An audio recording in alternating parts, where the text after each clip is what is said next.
Okay, good evening, everyone, and warm welcome to our first show of the webinar series, My Two Cents. I am Paskin, will be the host for the next 1 hour 15 minutes. আমাদের target হচ্ছে next 1 hour থেকে 1 ঘন্টা 15 minute পর্যন্ত আমরা অনেক কিছু নিয়ে discuss করব। আমি currently Ahsanullah university of science and টেকনোলজিতে আছি, অ্যাসিস্ট্যান্ট প্রফেসর হিসেবে department of electrical engineering.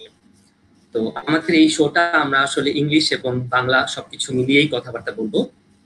So যারা ইংলিশে একটু ক্যাচ করতে কষ্ট হবে, আমরা মিক্স আপ করে কথা বলবো এবং খুব ফ্র্যাঙ্ক স্টাইলে কথাবার্তা হবে। তো আমাদের আজকের প্রথম শো ওয়েবিনার সিরিজে প্রথম শো হচ্ছে কি landing in the dream destination Australia and Europe.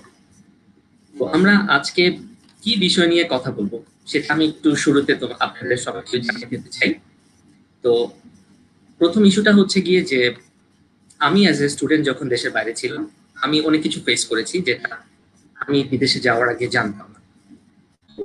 আমার কাছে মনে হয়েছে যে আমি যদি এই জিনিসগুলো কিছুটা হলেও একটু আইডিয়া থাকতো, তাহলে হয়তো আমার পূর্ব প্রস্তুতিটা একটু বেটার হতো, হয়তো আমার প্রিপারেশনসটা একটু ডিফারেন্ট হতো, হয়তো আমি নতুন একটা কান্ট্রিতে গিয়ে শুরুতেই কালচারাল শকের মধ্যে পড়তাম না, হয়তো আমি নর্মস রুলস রেগুলেশনস অনেক কিছু জেনে গেলেও কিছু ব্যাপার থাকে যে একটু আইডিয়া নিয়ে গেলে হয়তো আমি শুরুতেই ওইভাবে বিহেভ করতে পারি। তাহলে হবে কি, নতুন দেশে নতুন মানুষরা আমার প্রতি ওয়েলকামিং হবে।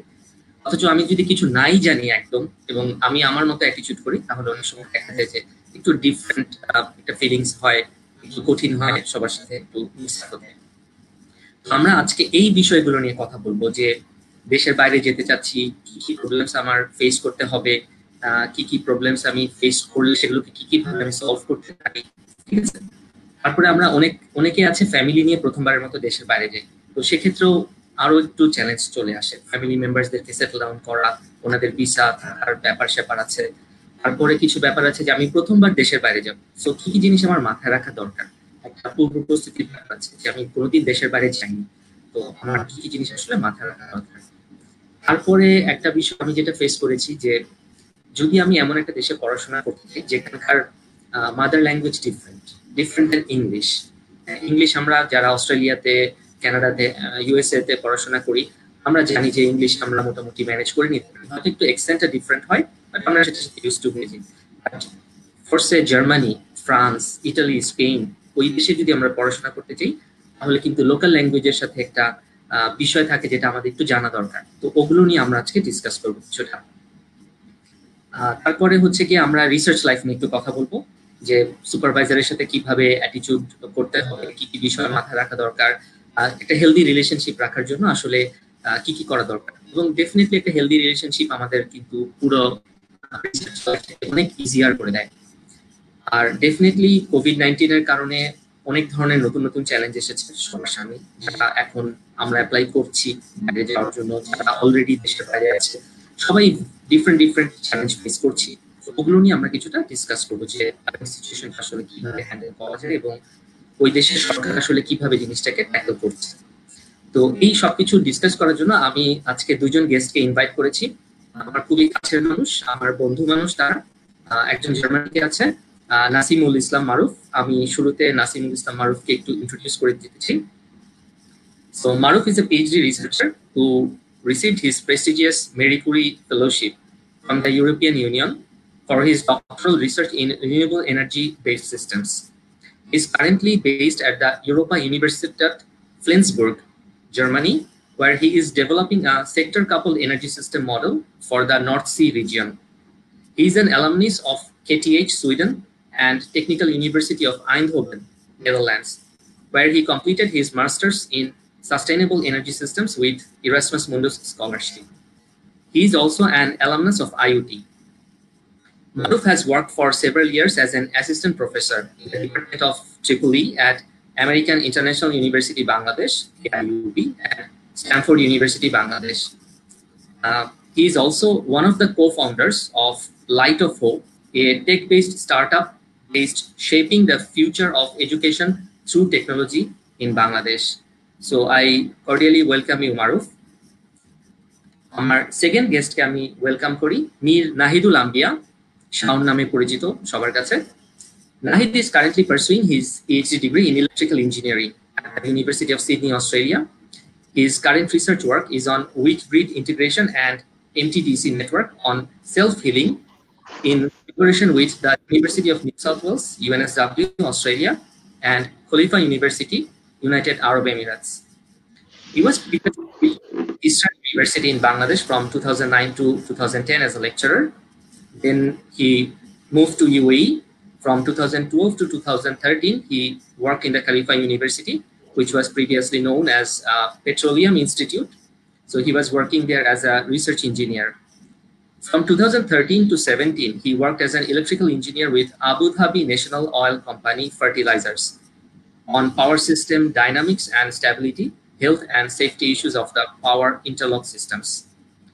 Nahid has published in top journals and conferences in power system and is an active reviewer in top journals like different IEEE transactions and IET journals.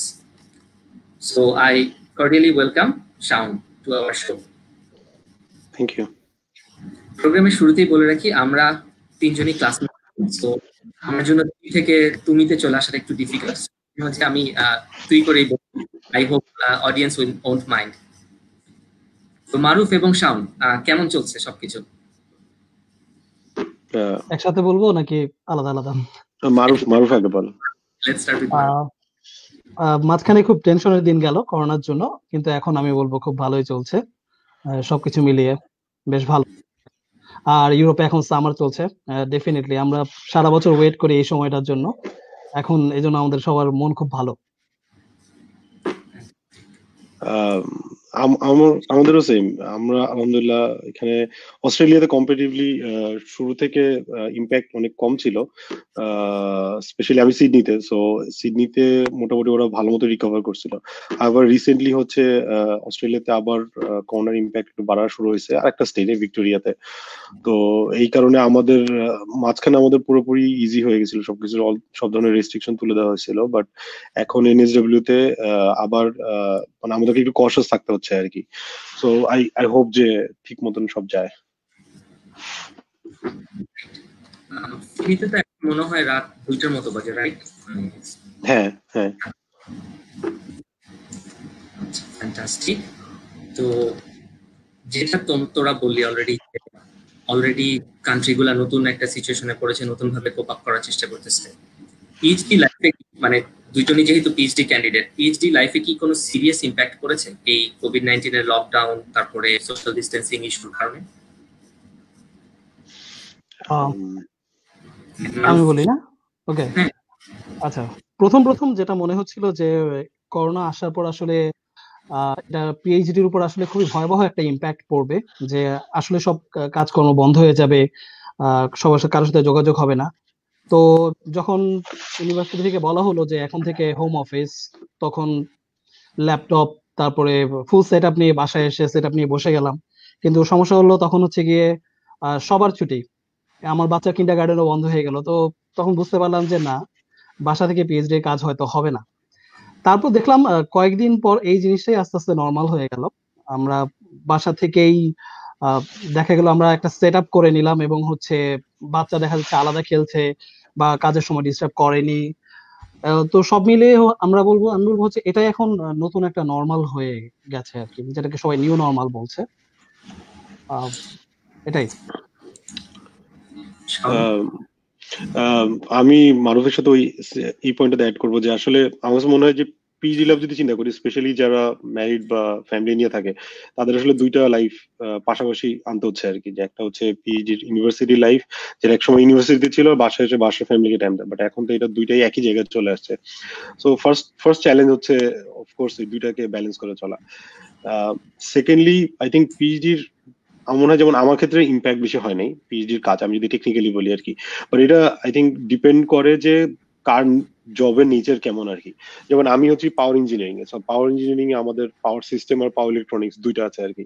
তো যারা পাওয়ার ইলেকট্রনিক্স এ কাজ করে, ওদের কাজগুলো হচ্ছে যে ল্যাবের মধ্যে ওদেরকে হার্ডওয়্যার ইমপ্লিমেন্টেশন করতে হয়। তো আমাদের সাথে যারা অন্যান্য মেম্বার্স আছে, যে যারা পাওয়ার ইলেকট্রনিক্সে, ওরা খুবই হেভিলি এফেক্টেড ছিল।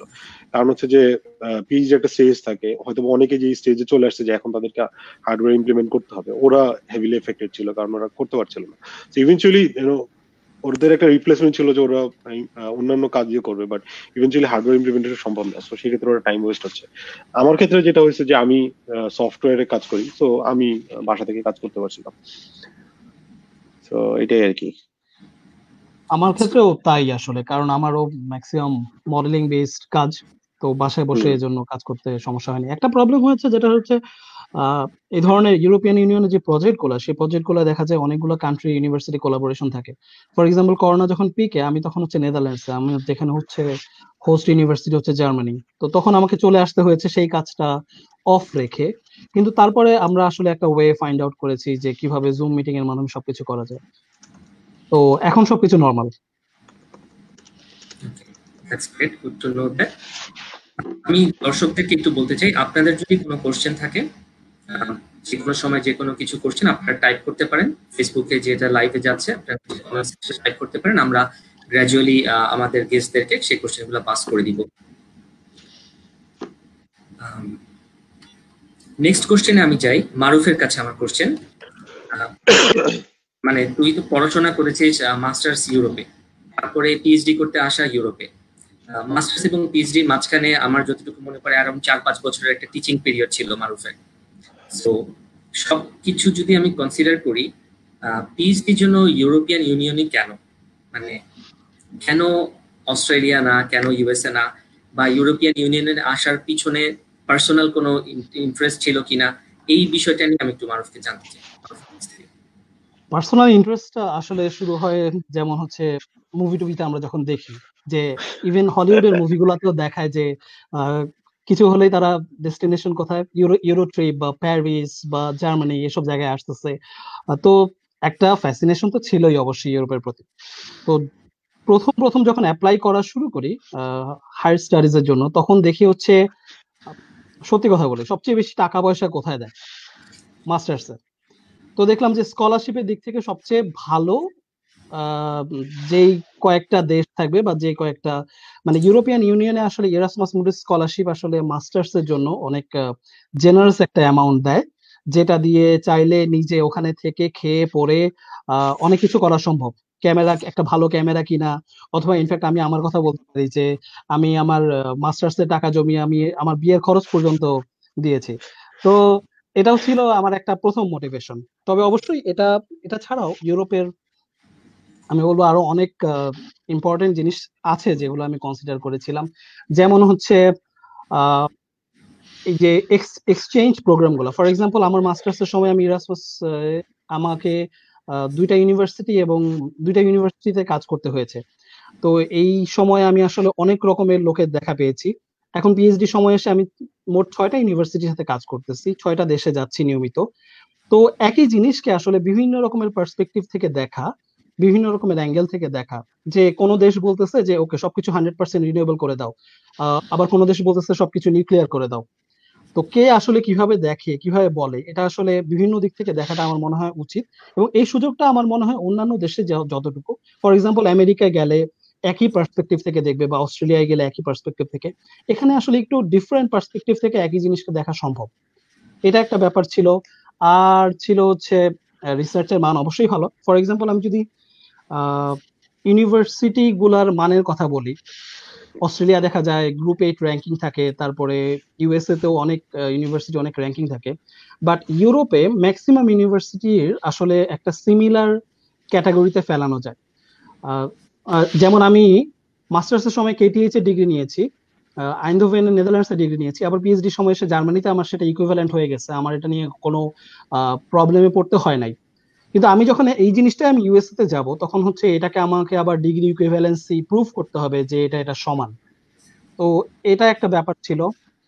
আর সেনজেন কান্ট্রি গুলাই ঘুরতে পারা, এটা একটা বেশ ভালো ব্যাপার, যে আমি একটা দেশের ভিসা নিচ্ছি, আমি আসলে অনেকগুলা দেশে ঘুরতে পারতেছি একই জিনিস নিয়ে, আমার ভিসার কোনো ঝামেলা নাই। তো এই জিনিসগুলাই আসলে আমার মেইন মোটিভেশন ছিল প্রথম ইউরোপে আসার জন্য। তাসকিন। শাওনের কাছে কোশ্চেন। শাওন, তুই মাস্টার্স করছিস ইউএই তে, ওখানে বেশ কিছুদিন চাকরি করছিস, তারপরে অস্ট্রেলিয়াতে প্রায় 2-3 বছর হয়ে গেছে অস্ট্রেলিয়াতে। তো কি মনে হয় ফিউচার স্টুডেন্টদের অস্ট্রেলিয়া কেন কনসিডার করা উচিত? ওয়েল, অস্ট্রেলিয়া কনসিডার করা উচিত কারণ অস্ট্রেলিয়া করোনাতে খুব ভালো করছে। To be honest, I think আমি যদি আমার এক্সপিরিয়েন্স বলি, আমি যেমন 2010-এ হচ্ছে কান্ট্রি ছাড়ি। যখন আমি দেশ ছাড়ছি, আই গেস তুই অথবা মারুফ মোরলেস আমরা সবাই একই ধরনের চিন্তা ছিল যে আই গেস আমাদের অনেক খুব যে আমরা চিন্তা করে বের হয়েছি তা না, আমাদের কিন্তু মাথায় ছিল না লাইক আমরা একটা অপরচুনিটি আলহামদুলিল্লাহ চলে আসছে, আমরা বের হয়ে গেছি। সো আই গেস এখনকার জেনারেশনের জন্য এইটা খুব ইম্পর্টেন্ট যে অনেক মানে চিন্তা করে যাওয়া।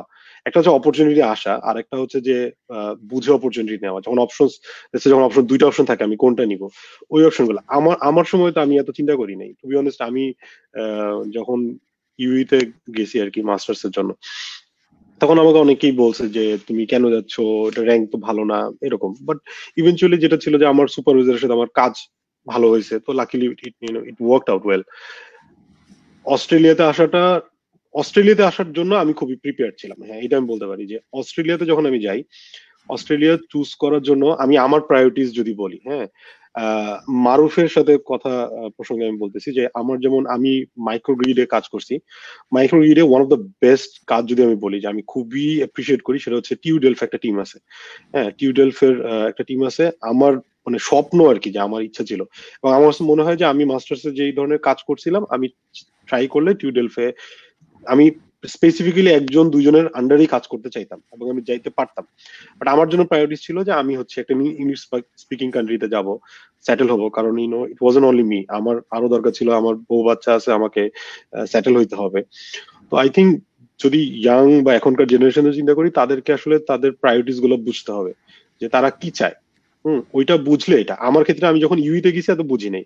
অস্ট্রেলিয়া আসার সময় আমার জন্য এটা একটা প্রায়োরিটি ছিল যে আমি একটা বললাম এক্সাম্পল যে ক্যান ইউ মিট টিউডেলফে যাই নাই, যদিও আমার খুব ইচ্ছা ছিল। এক সেকেন্ড হচ্ছে যে আমি অস্ট্রেলিয়াতে প্ল্যান ছিল যে আমি পার্মানেন্ট থাকবো, তো আমার জন্য এটা ইম্পর্টেন্ট যে পার্মানেন্ট হবো, আমার ওই দেশের ওয়েদার কেমন। এটা আমার জন্য অনেক বড় একটা ফ্যাক্টর যে আমি সারা জীবন একটা দেশে যদি থাকতে চাই, আমার কিরকম থাকবো। তো আমি ঠান্ডা খুব একটা চাইতাম না।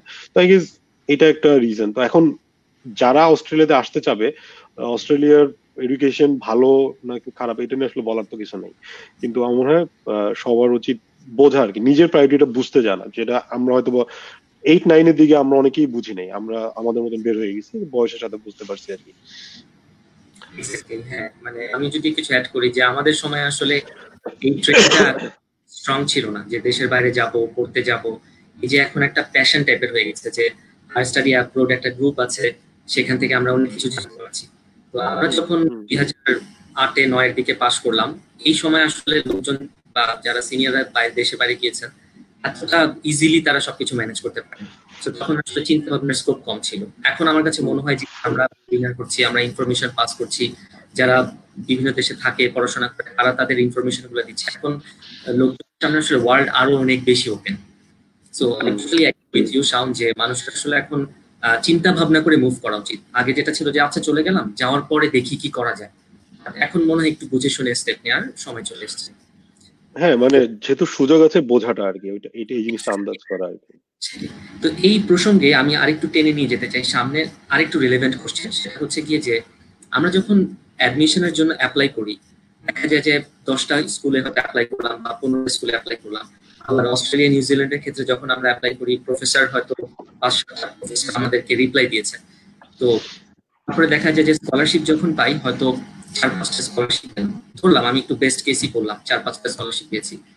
তো সব সুপারভাইজার কিন্তু আবার সবার মন মতো থাকে না। সেটা শাওন অলরেডি বললো যে আমার সুপারভাইজার কার সাথে আমি কাজ করবো, আমার একটা ড্রিম ছিল। তো সুপারভাইজার এবং স্কুল চুজিং, এই দুইটার মধ্যে একটা অবশ্যই সম্পর্ক আছে যে আমি কি খুব ভালো স্কুলে যাব যেটার সুপারভাইজার সম্বন্ধে আমার কোনো আইডিয়া নাই, তার কাজ সম্বন্ধে কোনো আইডিয়া নেই, নাকি আমি এমন একজন সুপারভাইজারের কাছে যাব যাকে আমি আসলে আইডল হিসেবে মানি, তার কাজ আমার কাজের সাথে মিলে, কিন্তু তার রিসার্চ স্কুল বা হয়তো ইউনিভার্সিটি র্যাঙ্কিং এ একটু পিছনের দিকে আছে। সো এই দুইটার মধ্যে একটু যদি আমি ব্যালেন্স করতে চাই, সেটা আসলে কিভাবে আমি চিন্তা করবো, বা শাওন তুমি কিভাবে এটা অ্যাপ্রোচ করেছো তোমার লাইফে, ওইটা যদি একটু শেয়ার করো। ওয়েল, আমি বলবো যে আসলে এটা আসলে যে বেস্ট কম্বিনেশন তো অফকোর্স যে ইউনিভার্সিটি র্যাঙ্কিং খুবই ভালো এবং সুপারভাইজার ও মনের মতন এইটা হওয়াটা দরকার। আই থিঙ্ক আমি বলবো যে বিভিন্ন এই কোশ্চেন অ্যান্সারটা ডিপেন্ড করবে বিভিন্ন স্টেজের উপর। লেটস সে একজন ব্যাচেলর যদি আন্ডারগ্রেড থেকে যদি মাস্টার্সে যেতে চায় তার জন্য এক ধরনের চিন্তা, মাস্টার্স থেকে যে পিএইচডি তে যাবে তার জন্য আরেক ধরনের চিন্তা। কারণ পিএইচডি লাইফে যদি আমি যাওয়া ধরি, আমার কাছে সবসময় মনে হয় যে আগে ব্যাচেলর থেকে মাস্টার্স করা উচিত ইন রিসার্চ, একটা প্রপার একটা স্টেজ পার হবে, হ্যাঁ পার হবে, তারপর বোঝা যাবে। But in in in general যদি আমি বলি সেটা হচ্ছে যে অফকোর্স বেস্ট কম্বিনেশন তো হচ্ছে দুইটার একটা ভালো। বাট আমার ক্ষেত্রে যেমন আমি যেমন মাস্টার্সে হচ্ছে যেখানে গেছি আমার র্যাঙ্কিং ভালো ছিল না। ইভেনচুয়ালি আমি যেমন এইখানে হচ্ছে আমি হচ্ছে ইউনিভার্সিটি অফ সিডনি আর ইউনিভার্সিটি নিউ সাউথ ওয়েলস এর সাথে কাজ করছি, এবং আমার যে দুইজন সুপারভাইজার, এটা আমি বলতে পারি যে আমাদের ফিল্ডে একদম টপ নচ 3-4টা টিমের মধ্যে একটা আর কি। আমি যখন এখানে অ্যাপ্লাই করি আমি শুধুমাত্র ওই টিমের কাছে অ্যাপ্লাই করছিলাম। কারণ হচ্ছে যে আমি খুবই ক্লিয়ার ছিলাম আমি আসবো তখনই যখন এর আন্ডারে হবে। কেন? কারণ আমার মাস্টার্স এর যে কাজ ছিল আমি ঠিক সেখান থেকে আমার পিএইচডি স্টার্ট করছি, ইভেন দো আমার 4 বছরের একটা গ্যাপ ছিল জবের, বাট আমি খুবই ক্লিয়ার ছিলাম। এটা একমাত্র এই কারণেই ছিল যে আমি মাস্টার্স এমন জায়গা থেকে করছি যেখানে আমার রিসার্চের আউটকাম ভালো আসছে। এই ক্ষেত্রে কিন্তু আমার র্যাঙ্কিং খারাপ এটা কিন্তু কিছু ম্যাটার করে নাই। সো আই থিঙ্ক সবার আগে কোয়ালিটিটা ম্যাটার করবে, এইটা দের ইজ নো ডাউট। হ্যাঁ, কোয়ালিটি ম্যাটার করবেই, কোয়ালিটি কাজ। সো আমি বলবো যে সবসময় উচিত যে সুপারভাইজারের সাথে ম্যাচ করে এরকম আসা। আমি এরকম মানুষকেও জানি যে দেখা যাচ্ছে যে মাস্টার্স একটা ফিল্ডে কাজ করছে, পিএইচডি যেহেতু হয়ে গেছে অন্য একজন ফিল্ডের আন্ডারে চলে গেছে, যাওয়ার পরে পিএইচডি তে খুবই স্ট্রাগল করতেছে। তখন মনে হচ্ছে যে আমি তো মাস্টার্স খুব ভালো কাজ করছিলাম বাট আমি এখন স্ট্রাগল করতেছি পিএইচডি তে। তো আমার মনে হয় যে এই জিনিসটা ব্যালেন্স করাটা উচিত আর কি।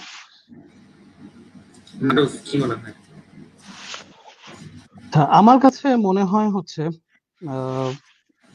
এই জিনিসটা আসলে ডিপেন্ড করে আমার ইন্টারেস্টের উপরে মেইনলি। আমি আসলে প্রথমেই সুপারভাইজার কেমন আমি 5 জনের কাছ থেকে শুনলে 5 রকমের কথা শুনবো এবং আমি সেটার উপর বেস করে জাজ করব। আরেকটা জিনিস হচ্ছে অনেক দেশেই সুপারভাইজার আসলে কেমন সেটার উপরে অনেক কিছু ডিপেন্ড করে না। ফর এক্সাম্পল ইউরোপে তো একেবারেই না। আমার যদি আসলে কোনো সুপারভাইজারের সাথে বনিবনা না হয় আমি ইজিলি সুপারভাইজার চেঞ্জ করতে পারবো, এবং আমার মনে হয় অস্ট্রেলিয়াতেও একই রকমই ব্যাপার অনেকটা। ইউএসএ কানাডার ক্ষেত্রে ব্যাপারটা একটু আলাদা, কারণ ওখানে সুপারভাইজারি মা বাপ টাইপের এবং তাদের কাছে অনেক টাকা পয়সা থাকে।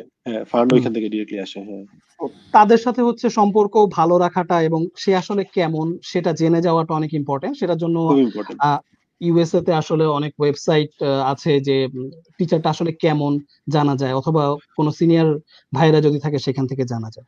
আমার পার্সোনাল এক্সপিরিয়েন্সের কথা যদি বলি, আমার এখানে আসলে ইউরোপে কখনোই চুজ করতে হয় না সুপারভাইজারকে।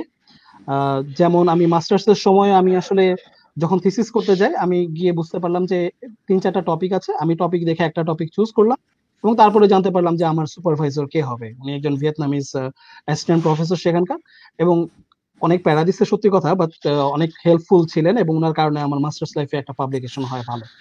আর পিএইচডি সময়ে আমি আসলে সুপারভাইজার কে দেখিনি।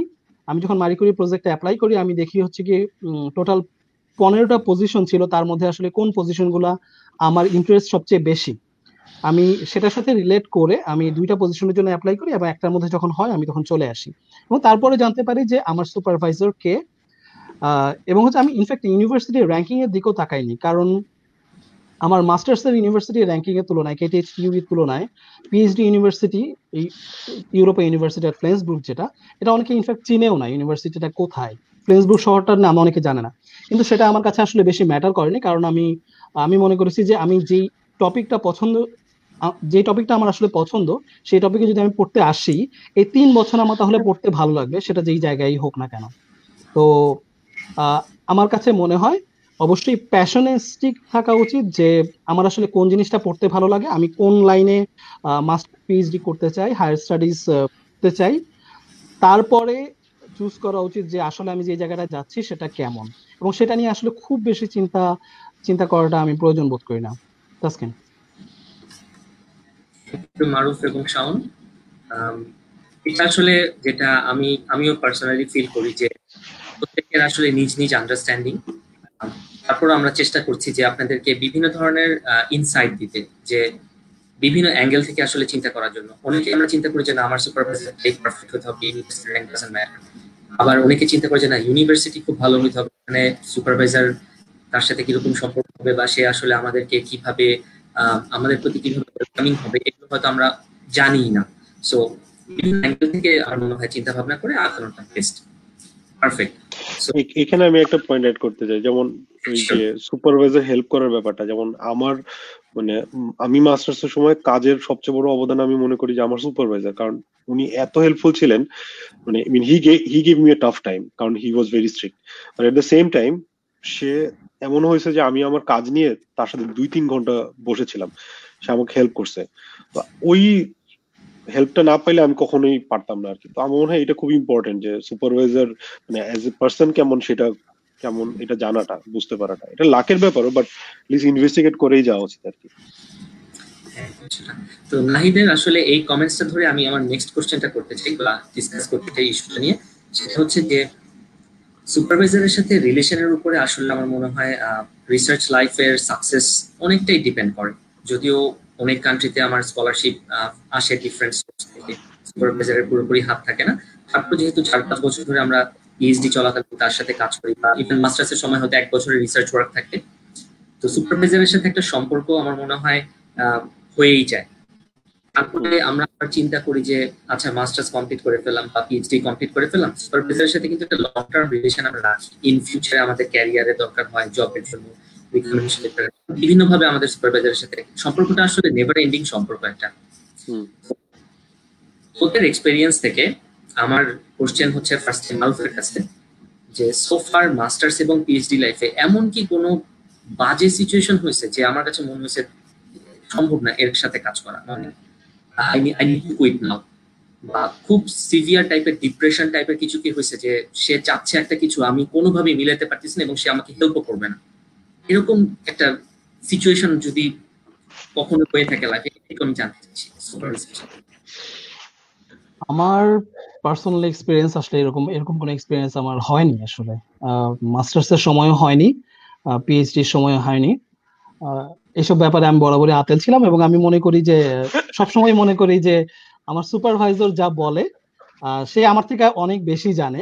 তার সাথে আমার মানে ডিফারেন্ট পার্সপেক্টিভ অবশ্যই থাকতে পারে, ডিফারেন্ট অবস্থা থাকতে পারে, কিন্তু আমার সুপারভাইজারকে আমি আসলে মনে প্রাণে বিশ্বাস করি যে সে এই লাইনে আমার থেকে অনেক বেশি এক্সপেরিয়েন্স সম্পন্ন এবং সে অনেক কিছু জানে। তো সে যখন আমার ভুল টুল ধরায় দেয়, আমি সেই অনুযায়ী কাজ করার চেষ্টা করি। মাঝে মধ্যে ছোটখাটো ব্যাপারে দ্বিমত হয়, তখন আমি যেটা চেষ্টা করি হচ্ছে আমি একটু ডিপ্লোম্যাটিক ওয়েতে ট্রাই করি। এটা আমার যেমন হচ্ছে মাস্টার্স এর সময় হয়নি, পিএইচডির সময় মাঝে মধ্যে হচ্ছে যে কিছু ব্যাপারে দেখা যাচ্ছে আমি দ্বিমত পোষণ করছি, তখন আমি যেটা করি আমি হচ্ছে গিয়ে আমি নিজেরটাও রাখি এবং তার কথাও শুনি। তারপরে আমি দুইটা জিনিসই যখন তাকে প্রেজেন্ট করি ভালোভাবে, তারপর দেখি হচ্ছে সে কিভাবে রিয়্যাক্ট করে এবং সেই অনুযায়ী আমি পরবর্তী স্টেপ নেই। এবং ম্যাক্সিমাম সময় দেখা গেছে আমি যদি আসলে যথেষ্ট পরিমাণ লজিক দিয়ে আমার কথা বলি, সে আমার কথা সবসময় শুনেছে, বিনা কারণে তর্ক করে। তো আমার আসলে খুব বাজে কোনো এক্সপেরিয়েন্স হয়নি এই ব্যাপারে। শাওনের কাছে আসার আগে আসলে আমি তাহলে একটা কমেন্টস করি। মারুফ আসলে খুবই ভালো স্টুডেন্ট, খুবই আমি বলবো abiding by the laws and rules. So supervisor আসলে ওর সাথে ঝামেলা করার কোনো রিজন নেই। আচ্ছা, শাওনের কি অবস্থা? এই কোশ্চেনের অ্যানসার কিভাবে দিব? আমি একটু ডিফারেন্ট ওপিনিয়ন বা এক্সপিরিয়েন্স শেয়ার করবো। সেটা হচ্ছে যে মাস্টার্সে যখন আমি গেছি, ব্যাচেলার থেকে মাস্টার্সে যখন গেছি, তখন আমার জন্য আমি কিছু জানি না, আমার কোনো রকম তখন আমার বস যা বলছে আমি তাই করছি এবং আই ওয়ার্ক রিয়েলি হার্ড। মাঝখানে যখন জব করছি, জব করার পরে একটা জিনিস মাথায় রিয়েলাইজ হয়েছে যে টেকনিক্যালিটির সাথে ইসের একটা ডিফারেন্স আছে। একটা হচ্ছে যে আমি টেকনিক্যাল জিনিস নিয়ে কাজ করতেছি, আর একটা হচ্ছে যে অ্যাডমিন রিলেটেড ব্যাপার আর কি। ইভেন ইউনিভার্সিটিতে অ্যাডমিন রিলেটেড অনেক ব্যাপার আছে, একটা ফান্ডিং আনা, ফান্ডিং নেওয়া, অপরচুনিটি আসবে এটা অ্যাকসেপ্ট করা, সুপারভাইজার দিতে না দেওয়া। আমার ক্ষেত্রে যেটা হয়েছে যে আমি যখন ইউনিভার্সিটি অফ সিডনিতে আসি, আমার যে সুপারভাইজার মানে ছিলেন, তারা হচ্ছে যাদের সাথে আমি কাজ করার কথা তারা ইউএনএসডব্লিউ চলে যায় আর কি।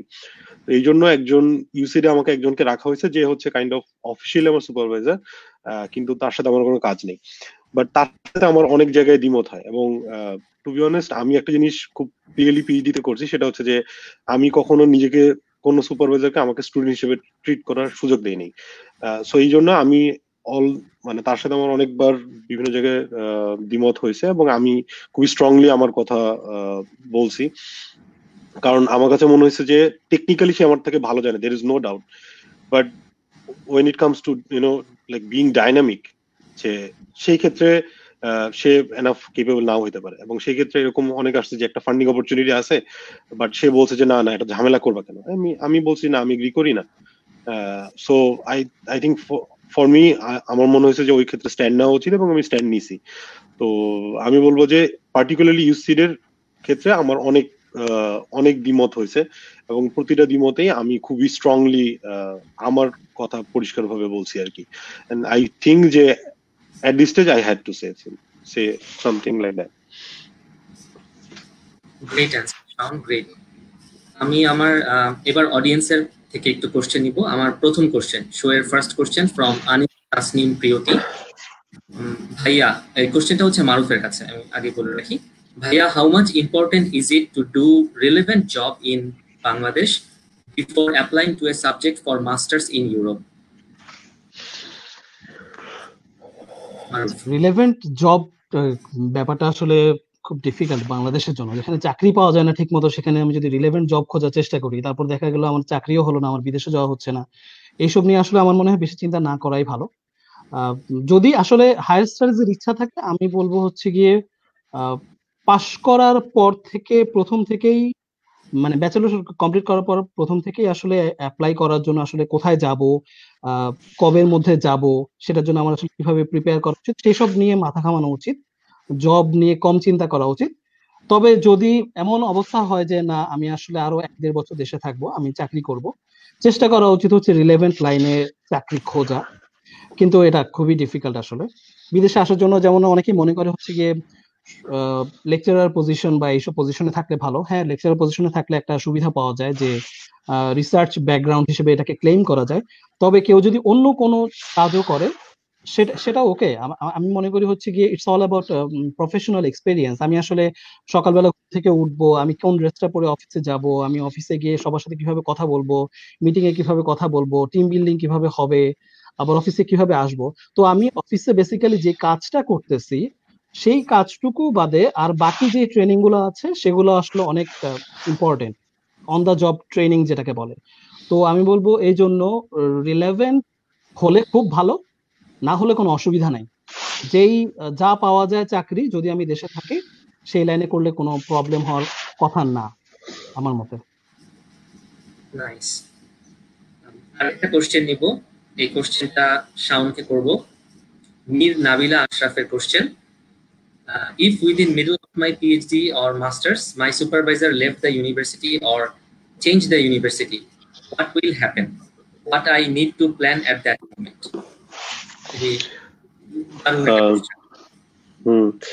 ওয়েল সামহাউ মিলে গেছে যে এটা হচ্ছে আমার বোন। আমি জানি না কিভাবে আমি এই জন্যই কোশ্চেনটা তোর কাছে করলাম। আই থিঙ্ক আসলে ইউনিভার্সিটিতে হচ্ছে কিছু পলিসি থাকে, যেমন মানে আমি অস্ট্রেলিয়াটা বলতে পারি যে মেইন একজন সুপারভাইজারের পাশে একজন অক্সিলারি সুপারভাইজার রাখতে হয়। হ্যাঁ, লাইক এইটা যদি কেউ লেটসে আমার টেকনিক্যালিটির সাথে ম্যাচ নাও করে, দেখা যায় যে ইঞ্জিনিয়ারিং এর কোঅর্ডিনেটর সে বাই ডিফল্ট হয়ে যায় একজন অক্সিলারি সুপারভাইজার হিসেবে। তো সেই ক্ষেত্রে যদি মেইন সুপারভাইজার যদি ইউনিভার্সিটি ছেড়ে যায়, সেই ক্ষেত্রে অনেক ধরনের ব্যাপারই আছে। একটা হতে পারে যে লেটসে যদি মেইন সুপারভাইজার যদি ইউনিভার্সিটির সাথে ঝামেলা করে চলে যায়, হ্যাঁ, তখন কি হবে যে সে এটার সাথে কানেক্ট হতে পারবে না। হ্যাঁ, তখন আমাকে দেখা যাবে যে একজন অক্সিলারি সুপারভাইজার হতে পারে বা একজন নতুন সুপারভাইজার অ্যাড হবে। আবার অনেক ক্ষেত্রে হয় যে দেখা গেলো যে একজন জব ছেড়ে আরেক জায়গায় গেছে, but still within the department এটা আনঅফিসিয়াল।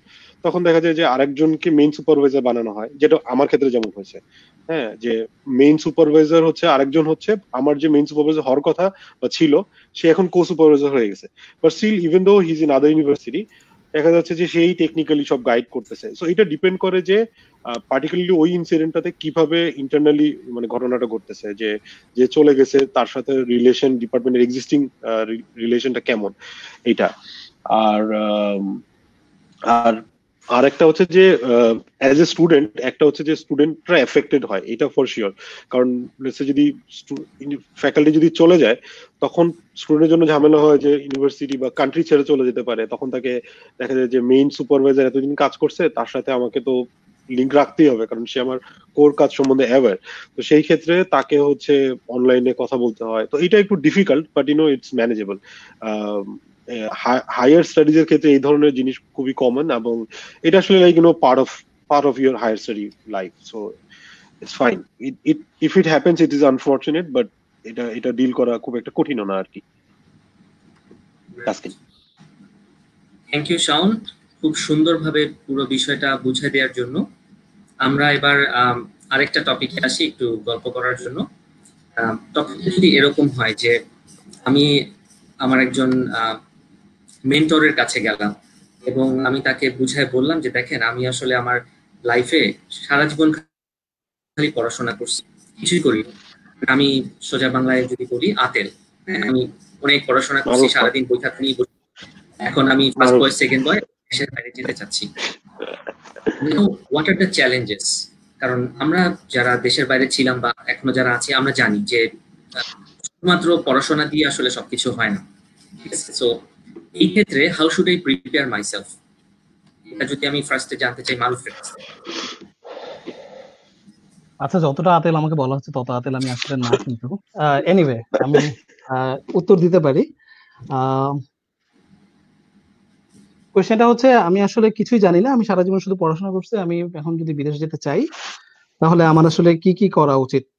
আমার মনে হয় সবচেয়ে ইম্পর্টেন্ট হচ্ছে গিয়ে একটা মেন্টাল প্রিপারেশন নেওয়া, যে আমি আসলে সারা জীবনে যদি একটা বক্সের মধ্যে থেকে থাকি, তার বাইরে না যাই, বক্সের বাইরে অনেক বড় একটা জগৎ আছে, সেই জগৎটা সম্পর্কে জানাটা ইম্পর্টেন্ট। আরেকটা জিনিস হচ্ছে, আমি সারা জীবন বাবার হোটেলে ছিলাম, খাওয়া দাওয়া করছি, তারপর হচ্ছে গিয়ে সবসময় যখন পকেট ব্যালেন্স শর্ট পড়ে গেছে আমি আব্বু আমার কাছে টাকা নিছি, এরকম একটা লাইফ কাটাইছি। কিন্তু বাইরে এসে আব্বা আম্মা আমার সাথে থাকবে না, সেটার জন্য একটা মেন্টাল প্রিপারেশন নেওয়া উচিত, যে সবাইকে দূরে রেখে আমাকে বিদেশে থাকতে হবে, এবং আমাকে ডিম ভাজির সাথে সাথে আরো অন্যান্য জিনিস যদি রান্না করতে পারা যায় সেটা একটু জেনে আসা ভালো। বেসিক অ্যাটলিস্ট মুরগি রান্না করাটা শিখে আসা ভালো মায়ের কাছ থেকে প্রথমত।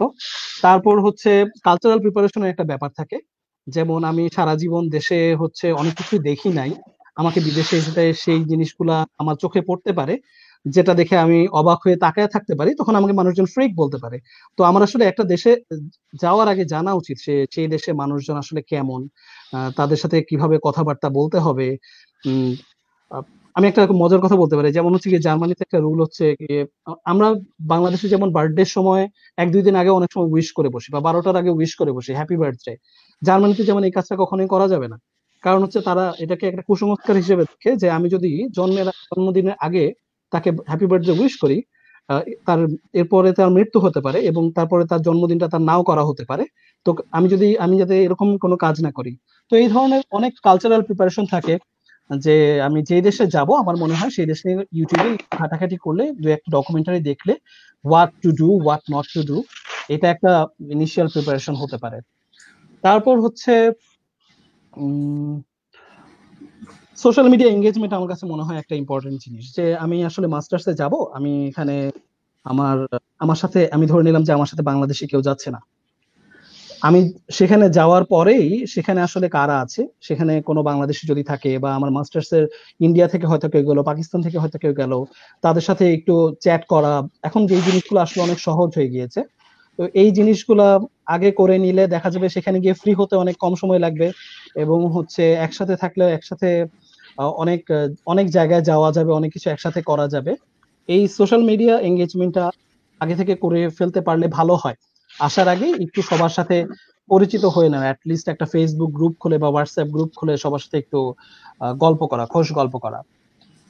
তারপর থাকে হচ্ছে শপিং। শপিং খুব ইম্পর্টেন্ট জিনিস। আমরা যেটা করি বিদেশে যাওয়ার আগে সবাই প্রথমে যেটা করি, বঙ্গবাজারে যাই, বস্তায় বস্তায় জিন্স কিনি, তারপর হচ্ছে গিয়ে ঢাকা কলেজের উল্টা দিক থেকে অ্যাডিডাস, ক্যালভিন ক্লাইনের টি শার্ট কিনে ব্যাগ বোঝাই করে নিয়ে আসছি, আরসেলের বদনা, সবকিছু আমাদের ব্যাগে ভরে থাকে। এবং সত্যি কথা হচ্ছে ম্যাক্সিমাম জিনিসই বিদেশে এসে খুব একটা কাজে লাগে না। ওই হ্যাঁ প্রথম যখন ওয়াশিং মেশিনে আমি অ্যাডিডাস আর আমার ক্যালভিন ক্লাইন দিব, সেগুলা প্রথম দিনেই সব রং মাখামাখি হয়ে, তারপরে হচ্ছে গিয়ে এক্সেল সাইজ একদিনে এস সাইজ হয়ে যেতে পারে এখানকার ওয়াশিং মেশিনে, আর জ্যাকেট থেকে ফুসকুড়ি উঠতে পারে, জ্যাকেটে আদৌ কোনো কাজ না করতে পারে, জুতাগুলো ভালো না হতে পারে। তো আমি বলবো হচ্ছে এইসব শপিং এ বেশি মনোযোগ না দেওয়া ভালো। একেবারে বেসিক যেটা হচ্ছে গিয়ে যেটা দিয়ে প্রথম 1-2 মাস কোনো প্রবলেম হবে না, সেই কাপড়টা নিয়ে আসলেই হয়। আর তার বাইরে বলতে গেলে হচ্ছে ইলেকট্রনিক জিনিসপত্র সবাই পাগল হয়ে যায়, আসার আগেই একটা নতুন ল্যাপটপ নিয়ে আসতে হবে আইডিবি থেকে, নিয়ে এসে তারপর সেই ল্যাপটপ আর কাজ করে না, নষ্ট হয়ে গেছে, এবং সেটার কোনো ওয়ারেন্টি এখানে কাজ করবে না। তো আমার মনে হয় ইলেকট্রনিক্স জিনিসপত্র বিদেশে এসে কেনাই ভালো। এখানে এসে একবারে 2 বছরের একটা ওয়ারেন্টি, একটু দাম বেশি হলেও প্রোডাক্ট ভালো, সে অনুযায়ী জিনিসটা কিনে নেওয়া ভালো। আর একটা ওয়েট, সবকিছু যখন আমি কিনবো তখন একটা বেসিক কেনাকাটা হয়ে গেলে একটু ওজন করে নেওয়া ভালো। আমার ওয়েটের লিমিট হচ্ছে গিয়ে 30 কেজি। আমি 60 কেজি জিনিসপত্র কিনলাম, তারপর বাকি 30 কেজি আমার বন্ধু বান্ধবকে দিয়ে দিতে হবে শেষ পর্যন্ত, বা আত্মীয় স্বজনকে এয়ারপোর্টে দিয়ে দিতে হবে। এটা করার আগে আমার মনে হয় আগে থেকে একটু ওয়েট করে নেওয়া ভালো, যে কেমন ওজন আসতেছে আমার জিনিসগুলার। অপ্রয়োজনীয় জিনিস হাঁড়ি পাতিল কিনে নিয়ে আসে অনেকে আমি দেখছি, এবং হাঁড়ি পাতিলও এখানে এসে খুব একটা কাজে লাগে না। তো এগুলা না আনাই ভালো। ইলেকট্রনিক্স জিনিসপত্রের কথা বললাম। ডকুমেন্টস ডকুমেন্টস খুব ইম্পর্টেন্ট জিনিস আমার মনে হয়। যে আহ, আমি কি বেশি কথা বলে ফেলতেছি? নাইলে আমি আর 30 সেকেন্ডস। আচ্ছা, আমি আরেকটু বলি তাইলে। ডকুমেন্টস আসলে খুব ইম্পর্টেন্ট জিনিস। কারণ হচ্ছে গিয়ে এই যে যত রকমের ট্রান্সক্রিপ্ট, তারপর হচ্ছে recommendation letter, passport, birth certificate, job experience, research experience, IELTS, GRE, TOEFL, SSC, HSC, যা কিছু আছে সবকিছু একবার ফটোকপি করে এই মোহাম্মদপুর টাউন হল থেকে অথবা হচ্ছে গিয়ে দৈনিক বাংলার মোড় থেকে আমার মনে হয় নোটারি নিয়ে আসা ভালো। আর স্পেশালি ইউনিভার্সিটি যে ব্যাচেলরের সার্টিফিকেট, ট্রান্সক্রিপ্ট, এই জিনিসগুলো আমার মনে হয় সিল্ড নিয়ে আসলে ভালো। কারণ আমার এখানে মাস্টার্স আমি করে ফেললাম, তারপর কয়েকদিন পরে পিএইচডি অ্যাপ্লাই করব, তখন আবার বাংলাদেশে হচ্ছে ফ্রেন্ড খোঁজা লাগবে, যে এই ফ্রেন্ড প্লিজ এই কাজটা করে দেয়। তো সব ডকুমেন্ট হাতের কাছে থাকলে খুব ভালো। আর হচ্ছে পাসপোর্ট সাইজের ছবি টবি যদি তুলে আনতে পারা যায় তাহলে খুব ভালো। বাট পাসপোর্ট সাইজের ছবি আসলে বিভিন্ন দেশে আমার মনে হয় বিভিন্ন রকমের রিকোয়ারমেন্ট থাকে।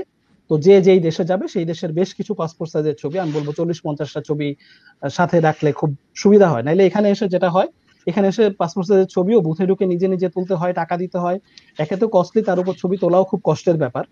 তো এই ব্যাপারগুলো একটু মাথায় রাখা ভালো। ট্রাভেল নিয়ে আমি টিপস দিতাম, বাট আমার মনে হয় শাওনও কিছু কথা বলতে চায়, আমি ছেড়ে দিলাম।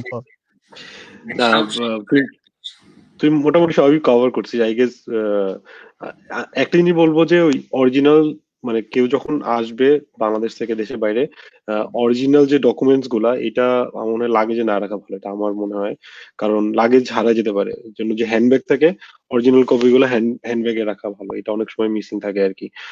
আর একটা, ওই যে মারুফ যে বলতেছিল যে অনেক কিছু দেশ থেকে আনতে হবে, একটা জিনিস মনে হয় এটা একটা লাইক মিথ মতো, যে বদনা শুধুমাত্র বাংলাদেশেই পাওয়া যায় না, সব দেশে বদনা পাওয়া যায়।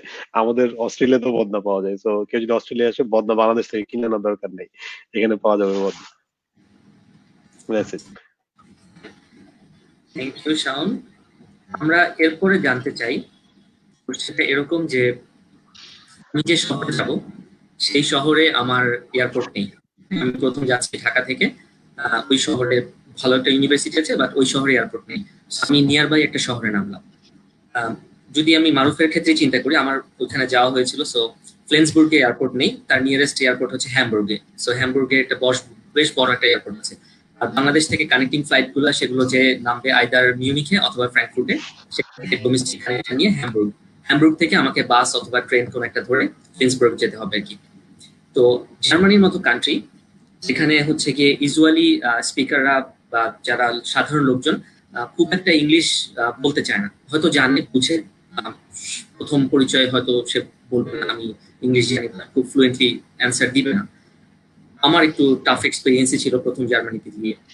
তো এই ব্যাপারে একজন যে নতুন প্রথম যাত্রী বিদেশে, যার স্বাভাবিকভাবে একটু নার্ভাস, যে একবারই প্রথম যাচ্ছি, এয়ারপোর্ট গুলো মিলে কি করবো, তার মধ্যে ডিফারেন্ট ল্যাঙ্গুয়েজ।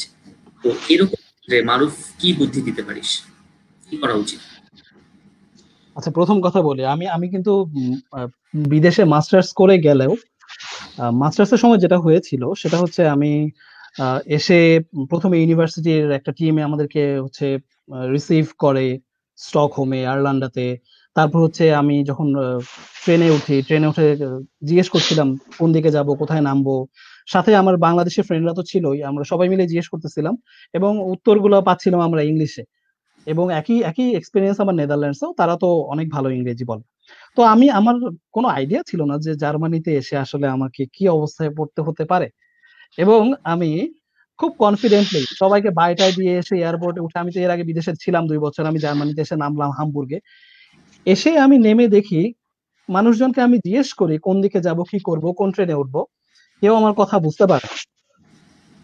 এবং অনেক খোঁজার পরে আমি একটা মানুষকে পেলাম যে আমাকে বলল যে তুমি যাও এখান থেকে, প্রথমে একটা ছোট ট্রেন নিয়ে সেখানে থেকে মেইন স্টেশনে যাও, মেইন স্টেশন থেকে তুমি তোমার ফ্রেন্সবুর্গে ট্রেন পাবা, সেখানে যাও। তো এই মানুষটাকে আমার খুঁজে পেতে অনেক কষ্ট হয়েছে। তারপর হচ্ছে আমি ফ্রেন্সবুর্গে যখন এসে নামলাম তখন হচ্ছে রাত 11টা, এবং আমি যেখানে এসে থাকবো সেখানেও আমি যার বাসায় আসলাম সে নাই বাসায়, এবং আমার ফোনে হচ্ছে কাজ করতেছিল না, ইন্টারনেট কাজ করা বন্ধ করে দিল। আমি যোগাযোগ করতে পারতেছিলাম না যে যে বাসায় নাই, যার বাসায় আমি থাকবো তার সাথে আমি কিভাবে যোগাযোগ করব, সে একজন জার্মান। তো আমি তখন রাস্তা দিয়ে একদল টিনেজার হেঁটে যাচ্ছিল, তাদেরকে হচ্ছে রিকোয়েস্ট করে ফোন নিয়ে তারপর আমি ফোন করি। তো জার্মানিতে এটাও একটা সমস্যা যে আমি চাইলে এখানে এসে একটা সিম কিনে ইউজ করা শুরু করলাম, সেটা সম্ভব না। যেটা আমার স্টকহোম বা হচ্ছে নেদারল্যান্ডসে এই প্রবলেম গুলো হয় নাই। আমি ওখানে গেলাম, এয়ারপোর্টে নামলাম, একটা সিম কিনলাম, মোবাইলে ঢুকাইলাম এবং আমি ইন্টারনেট ইউজ করা শুরু করে দিলাম। সেইটা জিনিসটা আমার এখানে হয় নাই। তো আমি বলবো, যদি এই ধরনের কোনো কান্ট্রিতে আসলে যাওয়া হয়, যে কান্ট্রিগুলোয় ন্যাশনালিজম অনেক বেশি, যেমন জার্মানি, ইতালি, ফ্রান্স, এইসব দেশে একটু আগে থেকে প্রিপারেশন নিয়ে যাওয়া ভালো। আমি এখন যখন কোথাও যাই, আমি সবার আগেই সেই শহরের একটা অফলাইন ম্যাপ ডাউনলোড করে নিই, যে অ্যাটলিস্ট আমার যদি ইন্টারনেট কাজ না করে আমি সেই অফলাইন ম্যাপ দেখে কোথাও যেতে পারবো। তারপরে আমি আগেই গুগল করে দেখি যে সেখানকার লোকাল ট্রান্সপোর্টের অ্যাপ কোনটা। প্রত্যেকটা শহরে বা প্রত্যেকটা দেশে এখানে লোকাল ট্রান্সপোর্ট অ্যাপ থাকে। সেই ট্রান্সপোর্ট অ্যাপ অনুযায়ী আমি আসলে কোথায় যাব, কোত্থেকে যাব, কোথায় গিয়ে পৌঁছাবো, কখন যাব, সব ইনফরমেশন আমি আগে নিয়ে রাখি।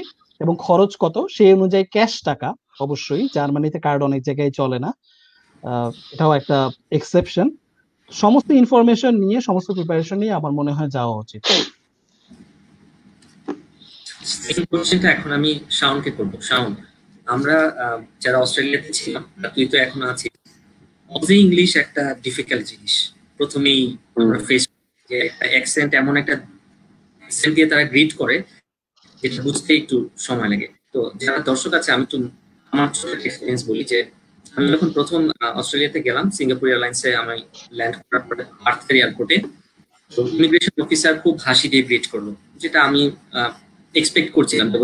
আমি শুনে গেছি যে খুবই ফ্রেন্ডলি, তারা তাদের গেস্টটা খুবই ভালো থাকে। খুব সুন্দর একটা হাসি দিয়ে গ্রিট করলো, ওয়েলকাম হিয়ার। আচ্ছা, তারপরে সে আমাকে বললো সবকিছু শেষ শেষ শেষ করে সে আমাকে হাসি টাসি দিয়ে সব পাসপোর্টে সিল তাদের বললো গুড়াই। আমি আর ধরতে পারিনি এই গুড়াইমাইট জিনিসটা কি জিনিস। তো যা ঠিক আছে, একটা নতুন জিনিস শিখে চলে আসলাম। তারপরে আমি ডিপার্টমেন্টে যখন গেলাম, অনেকের সাথে পরিচয় হলো, অস্ট্রেলিয়ান কিছু স্টুডেন্টের সাথে পরিচয় হলো। কথায় কথায় এই ওয়ার্ডটা আমি আরেকবার শুনলাম, গুড়াইমাইট। শাওন নিশ্চয়ই জানিস গুড়াইমাইট মানে কি? গুড ডে, গুড ডে মেট, মানে have a good day. Good day. I guess আমি বলবো যে এখানে আমার কমেন্ট হবে যে মারুফ তো জার্মানিতে থাকে, একজন জার্মানকে যদি বসানো হয় আর সে যদি জার্মানিতে কথা বলে, আর একজন ওজিকে যদি ওজি ইংলিশ কথা বলা যায়, আই থিঙ্ক একটু খেয়াল করলে জার্মান ভাষা বুঝতে পারা যাবে, বাট ওজি ইংলিশ বোঝা যাবে না। So I guess so I mean হ্যাঁ, OG English is more like or English না আর কি, ওটা ওদের নিজেদের ভাষা আর কি।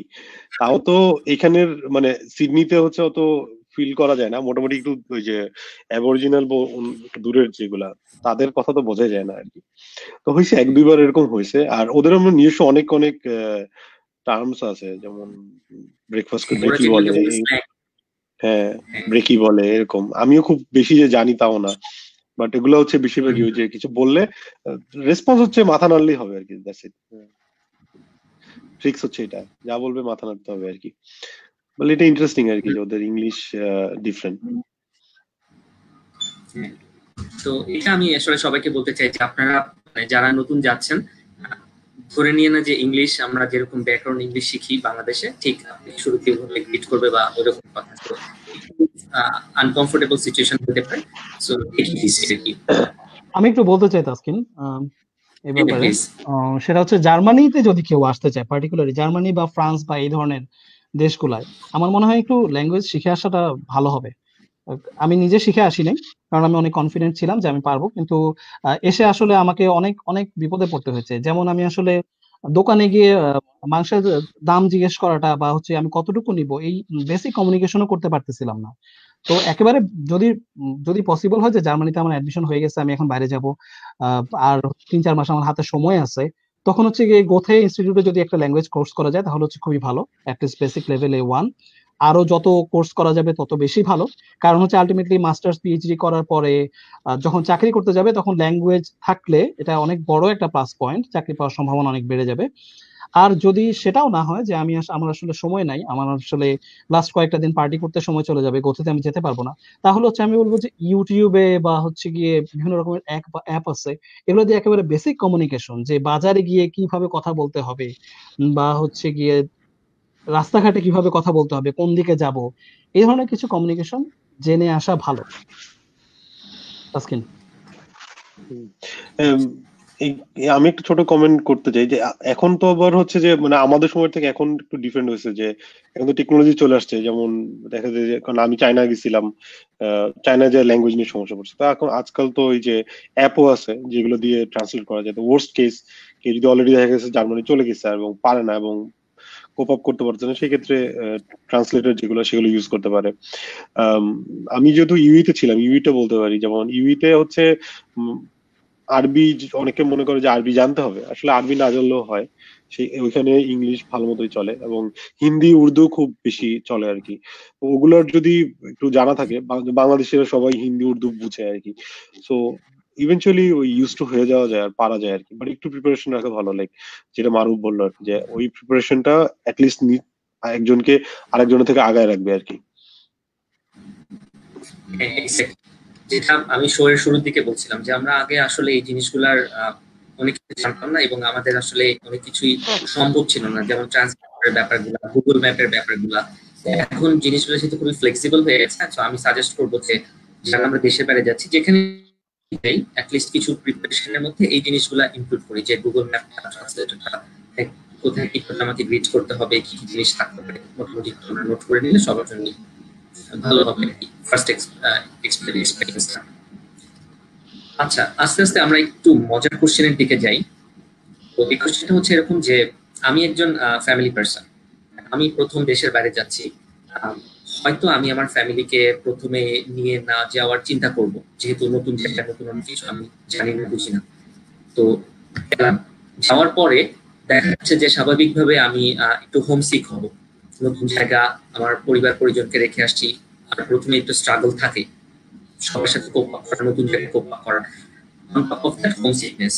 আবার তখন ফ্যামিলি মেম্বার্সরাও থাকে এমন যে তাদেরকে আমার নিয়ে আসতে হবে হয়তো নেক্সট 3 to 4 months 6 months, অনেকের অনেক রকমের চ্যালেঞ্জ থাকে।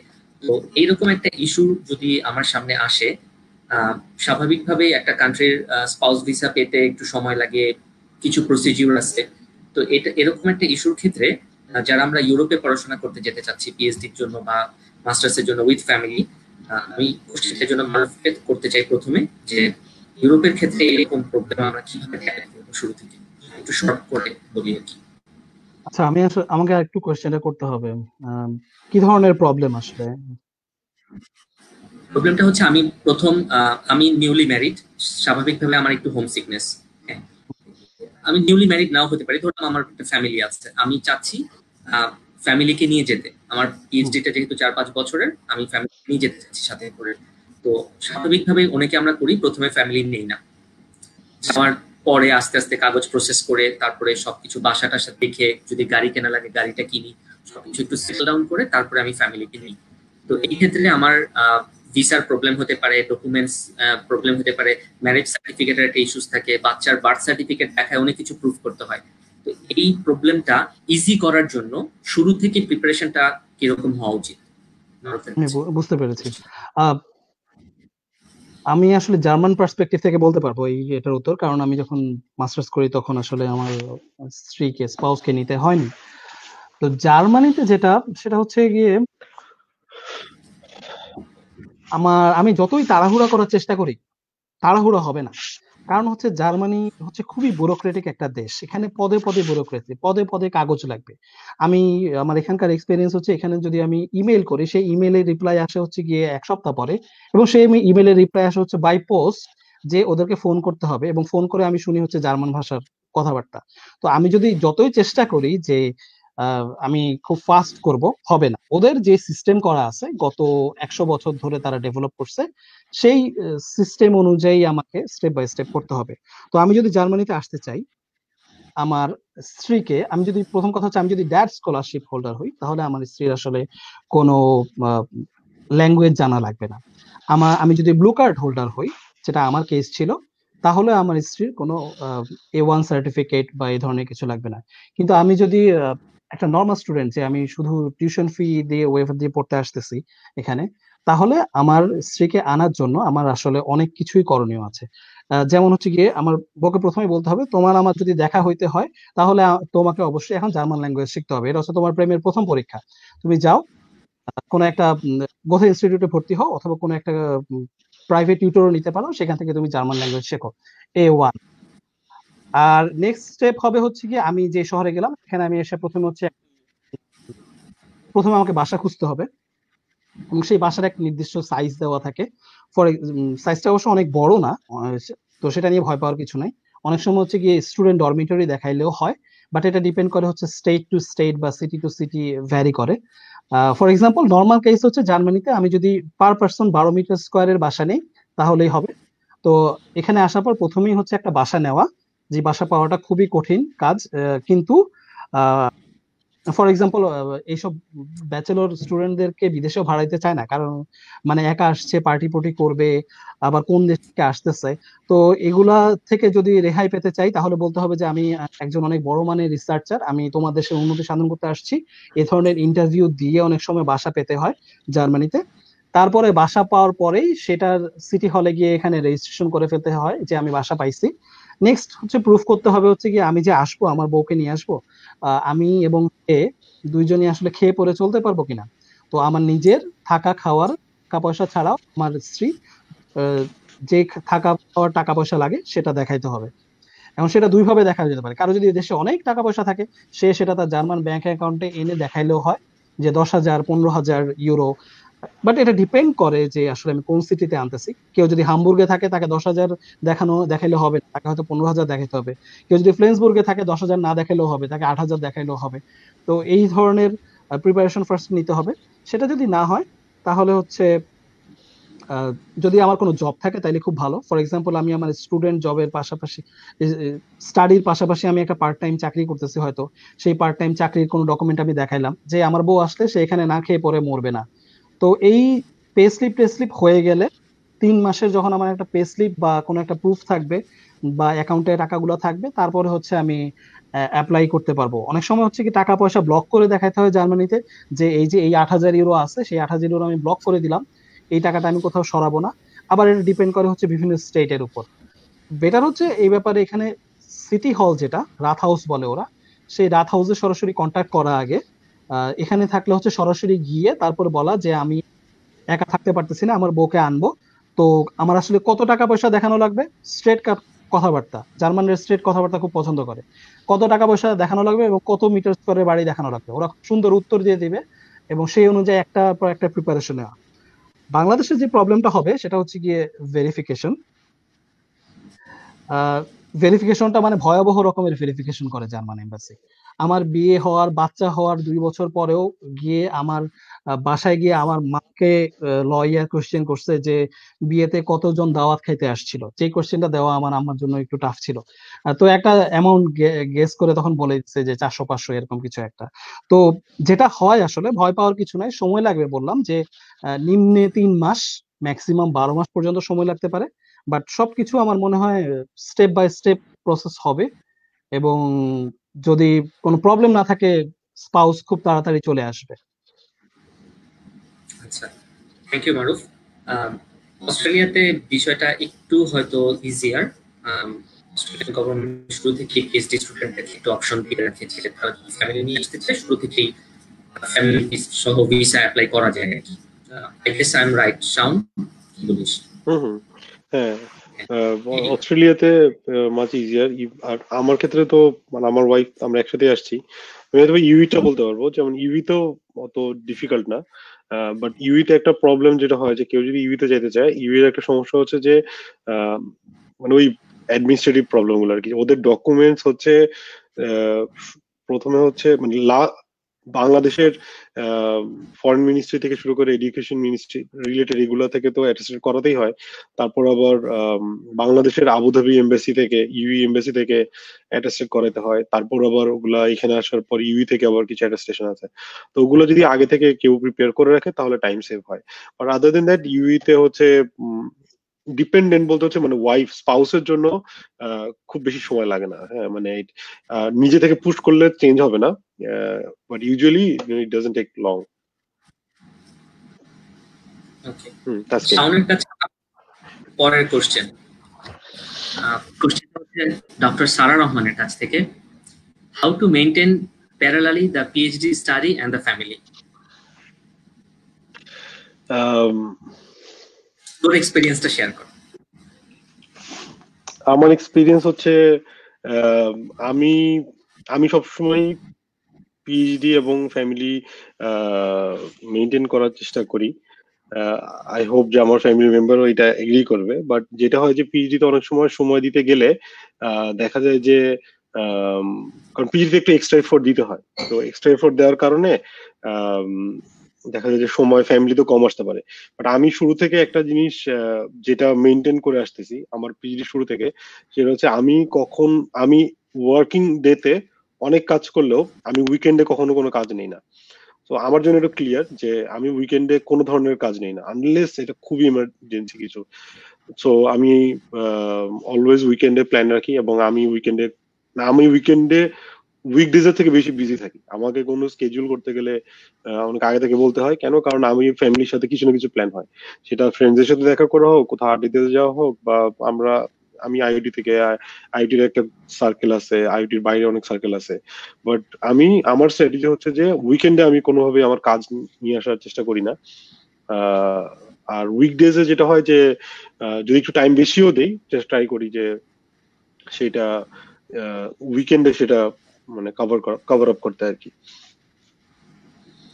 I hope it answers my question. Sarah's question. Thank you, Shaun. Next question for Maruf. Audience থেকে একটা question. A late question, since the topic has been partially covered, but it is to Maruf Bhai. If a person has gotten an offer in a triple degree program with 6 months in each country, so what can he do to choose a thesis supervisor?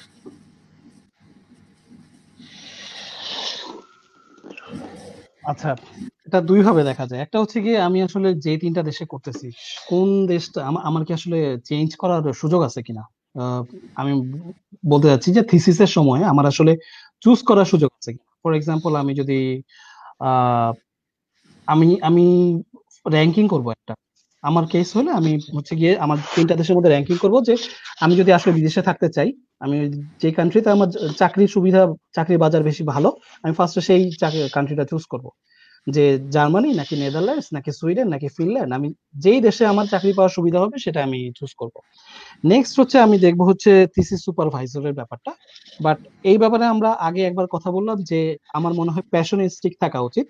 যে আমি Germany choose করলাম, তারপর আমি দেখলাম যে জার্মানিতে এমন একটা টপিক, এমন একটা সুপারভাইজরের আন্ডারে আমাকে কাজ করতে হবে, বা এমন একটা টপিক যেটা আমার কোনোভাবেই পছন্দ না, তখন দেখা যাবে আমার 6 মাসের থিসিস 6 মাসে শেষ হবে না, সেটা শেষ করতে আমার খবর হয়ে যাবে, এবং আলটিমেটলি আমি এই লাইনে চাকরিও করতে চাই না।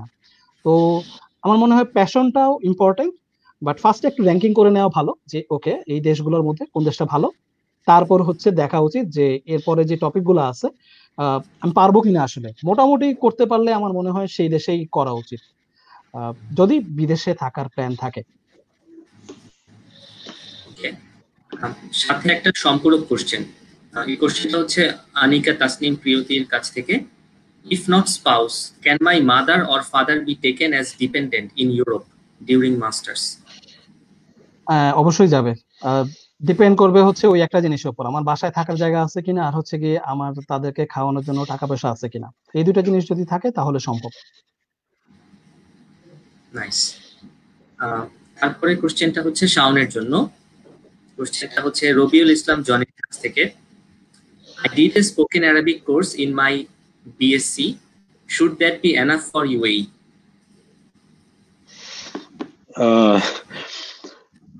ইউইতে আমি যে আগে বলছিলাম আর কি, যে ইউইতে আসলে অ্যারাবিকটা ওরকম প্রয়োজন হয় না। যদি অ্যারাবিক অ্যাকচুয়ালি লাগে ইউইতে একটা জায়গাতেই, সেটা হচ্ছে যে ইউজুয়ালি ইউইতে হচ্ছে ট্রাফিক পুলিশ যারা আর কি, তারা হচ্ছে একদম আরবি ছাড়া কিছু বলতে পারে না। তো তাদের জন্য, তাদের সাথে যদি কখনো ডিল করতে হয়, কেউ যদি কখনো গাড়ি কোনো অ্যাক্সিডেন্ট করে, তাহলে দেখা যায় তাদের সাথে কথা বলতে গেলে মোটামুটি আরবিতে কথা বলতে হবে, আর না পারলে ইশারা ছাড়া কোনো ওয়ে নাই। সো আদার দেন দ্যাট, ইউইতে যাওয়ার জন্য আসলে আরবি শেখার প্রয়োজন নাই। সো ইমিগ্রেশনে অনেক সময় এরকম সিচুয়েশন ক্রিয়েট হয়, বাট তারা খুবই ভাঙা ভাঙা ইংলিশ বলতে পারে। So I think I think ঠিক আছে, ওই মানে টুকটাক আরবি জানলেই হবে, বেশি যে শিখে যাওয়ার প্রয়োজন নেই। Okay, thank you. I guess Jony answer পেয়ে গেছে। নেক্সট কোশ্চেন আমি করতে চাই শাওনের কাছে। যে এখানে আমার কাছেও যখন অনেকেই জিজ্ঞেস করে যে ভাই আপনি পিএইচডি তে যখন গিয়েছিলেন ফান্ডিং কিরকম ছিল, সেই ফান্ডিং কি সাফিসিয়েন্ট কিনা, তারপরে আমি যদি সেভিংস করতে চাই কিরকম সেভ করতে পারবো, আমার নেক্সট থেকে কিরকম হবে, আমি বছরে যদি একবার দুইবার দেশে আসতে চাই আমার খরচ পোষাতে পারবো কিনা, সাথে যদি আমার ফ্যামিলি থাকে বা ফ্যামিলিতে যদি একটা কিডস থাকে আমার যে স্কলারশিপে টাকা সেটাকে আমি কতটুকু কভার করতে পারবো। আর স্বাভাবিকভাবেই অনেকেই হয়তো কিছু না কিছু অর্থব করতে পারে, পাশাপাশি করতে পারে। আমার প্রথম কোশ্চেনটা শাওনের কাছে। অস্ট্রেলিয়াতে যে স্কলারশিপ দেয়া হচ্ছে, সরকার সরকার যেটা দেয়, এখন আরটিপি নাম হয়ে গেছে, আগে ছিল আইপিআরএস, সেটার সমপরিমাণ ইউজুয়ালি ইউনিভার্সিটি গুলো স্কলারশিপ হিসেবে সমপরিমাণ টাকা দেয়।